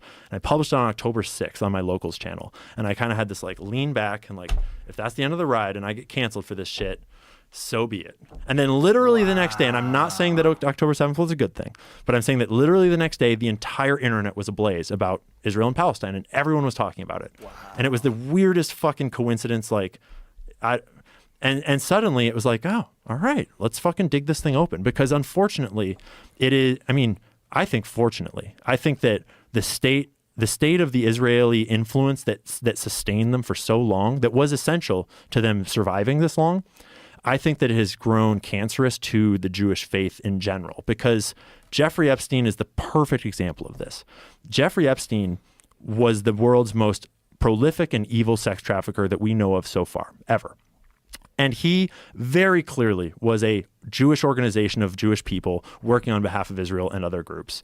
And so that's a dark stain on Israel and on the Jewish people if you own it. If you try to defend that, that's not good. You don't want to have to defend that. Right. You want to be free of that kind of shit because the Jewish people don't believe in that. That's not what Jews are. Jews are regular people, just it's the deep everyone state else. of the intelligence agencies in Israel. And the thing about Israel is that Jewish people have every incentive to need to defend Israel, right? Right. Because if I'm a Jew, it's of course you have to defend Israel. That's very understandable. It's your people, and you don't want another Holocaust. You don't want another Jews have been in conflict with other people for ages because they are outsiders and because they are so different and because they group up and lots of reasons. But you don't as a Jewish person, you're now faced with this choice. Do I stand by Israel always, forever, for everything and defend everything they do? Or do I get labeled as a self-hating Jew like Dave Smith gets labeled, like Glenn Greenwald gets labeled? Right. Do I stand against all of my culture? And do I get ostracized by my family and by my community? But the problem is that if you have to defend everything that Israel does, you're forced to defend this fucking deep state that is in bed with these organized crime figures. Right. And I would argue that that Israeli deep state is just as much in bed with all the other organized crime as our deep state is, as the Saudi deep state is. Right. Like, there's evil people at the top of all these governments. Well, the thing is, Israel is connected to one race of people. Yeah. It's correct. Whereas the United States, which also is involved in a lot of really fucked up things all over the world. When people think about the United States, they don't think about it as one. Bingo. Yeah. Yep. And so it just puts us all in this impossible situation, and it's this Right. it's an impossible conversation that we all and I'm glad for it because it's a maturing process. And I think we need to do it very delicately and very carefully and thoughtfully because Jewish people are people and they're not evil. Like Right. but there are evil Jewish people and there are evil American people and there are evil Absolutely. Saudi people, and it's just that's the way it is. Well said. Right? And, well said. And so I welcome the conversation, but unfortunately, the thing for me, fortunately, is when I first researched it, I came across this documentary on Rumble called The Occupation of the American Mind, which is a very well put together documentary that is mostly Jewish people speaking about the history of Israel and about how they realized in the 80s when there was this specific operation where they wound up bombing this refugee camp called Sabra and Shatila. Or a refugee camp in a place called Sabra and Shatila. And there was other bombing, like atrocity. It was like, I guess it was a massacre, it wasn't a bombing. And it was the first time where Western journalists had taken video cameras over there and video feed were coming back of the conflict of what was happening. And American sentiment turned really harshly against Israel in the 80s there. And they realized we don't need to win just the kinetic war. We need to win the ideological war on the global scale. Because if we don't win that ideological war, the whole world will turn against us and call us a colonial project, which I would argue they kind of are, but that's not the point here. And I don't mean to say I'm necessarily right about my perspective on that. But that's when they switched to a propaganda war and they started targeting the United States with propaganda. And they hired the world's top propagandists to teach Israelis and Israeli military officials and government officials how to communicate with the West and how to propagandize the West so that we would remain in the dark a little bit. That's why we have this veil and this anti-Semitism thing and this like all that. It's why you're not allowed to talk about it because it evolved over time. And they eventually hired this guy that I think is called Howard Luntz. And Luntz worked with the Israel Project. There's a report online that came out in 2009, I think, called the Israel Language Dictionary, the Israel American Language Dictionary. And it's basically a word for word. This is how you discuss the rockets raining down. This is how you discuss the settlements. This is how you discuss the occupation and the palace and all these things. And they use examples of words that work and words that don't work. And when you read it, you realize like, holy shit, that's exactly what politicians have been saying on TV my entire life. And they use Obama as one example of really good words that work. You should talk like Obama because he's good at sort of empathizing with the other side and making us understand that like we're here for peace and they're the terrorists. And I say that to mean that we live inside this propagandized space because it's been essential to them for so long to protect that image in order to continue the deep state element of what they're doing. When I would argue that we would all be much better off if Bibi was fucking not there. And we had a more sane person in charge of Israel that was actually there for peace and not there for whatever the fuck Bibi is doing. Well, and we could start to heal this thing and talk about it. And most people in the general public aren't even aware that the Israeli people were protesting against Netanyahu before October 6th. Yeah, he's about to get kicked out. Hundreds of thousands of people in the streets, and that it had been going on for a long time. 100%. Yeah. I suspect, I'm hoping I'm not blowing the lid on Trump's idea here.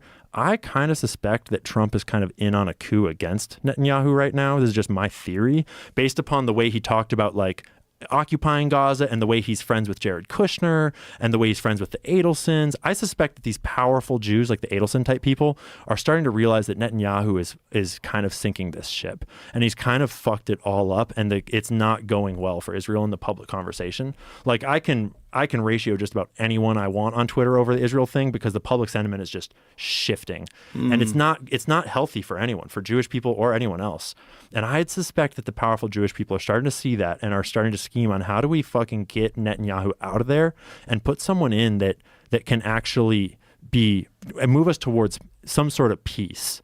Because without a genuine desire for, like, Netanyahu is on fucking camera saying that they have propped up Hamas in the Gaza Strip because they don't want a real government in the Gaza Strip, because it's far better for them to run this occupation and to eventually take the land if Hamas is, that's not an exact quote. Everyone should look that up for themselves. But not just propped up, but funded. Exactly, yeah. And intentionally kept there. Just when you hear that, you're like, well, what's the logic for funding Hamas? What logic? Well, it's the exact same logic as us funding the Taliban. Yeah. It's the exact same logic. Did you it's see the exact that? same strategies. Did you see that? Oh, God, I wish I would remember where it was happening, where someone had to say, are we really sending the Taliban $40 million a week? Yeah. And we were. Yeah, 100%. Yeah. And it happens over and over and over again as we just are, like, we're just sending money willy-nilly to all these, like, Ukraine, Israel, Taliban, you name it. Like, and those are just a small spattering. We've done it across the whole world, Indonesia, Central and South America. And we've been doing it that way forever. And it's this playbook of the deep state is a funny term. I think it's kind of time to retire it, because it's not the deep state. It's like this corporate, like, transnational corporate criminal organization space where transnational corporations like the banks, like JP Morgan, Jamie Dimon, they were banking Jeffrey Epstein. They don't answer to us. They're not American. They don't give a shit about America. Like, they give a shit about money and power. And they're legally required to, because they're a public corporation. That's a whole BlackRock thing we could go down. It's crazy. And so, like, when you look at it as people who have this globalist, and actually that's why people shit on Alex Jones for saying globalists. You know, like all the fucking anti-Jew people are like, just say the Jews. And it's like, no, dude, like, there's way more going on here. And the tie that binds all of them together, the Klaus Schwabs of this world, the Jeff Bezoses, and I don't know, maybe Jeff's a good guy, I don't know. But, like, the people that don't think in terms of these are my people and I love them, but I'd rather I'm like a piece of this global community of billionaires that, like, our job is just to make money and fucking control the world. Like, Bill Gates is a great example. They live outside of our world, and they do not give a shit if COVID kills 10,000 people or 100,000 people or if 10 million people, whatever. And I'm generalizing, because obviously they are individuals and they each have their own perspective on what's going on. But it feels to me from researching, there's enough of them that are evil that they're doing some horrible things. And the ones that are a little less evil, maybe they know what they're in on. Maybe they only know some of it, because you don't have to disclose everything. In these kinds of plans, like, for example, in a CIA plot to overthrow the government of Guatemala, you're not telling everyone the whole plan. They didn't tell Smedley Butler. No, they didn't tell him shit. Right. They told him that, like, this. They told him that they were going to overthrow a communist that was already taking over the, like. I think they probably told him that he was a Jewish communist, because they think they were riding on, like, FDR's second in command was Henry Morgenthau Jr. And he was deeply aligned with the Jewish, like, the rich Jewish kind of powers in the world at that day. And there was a lot of anti-Jewish sentiment back then.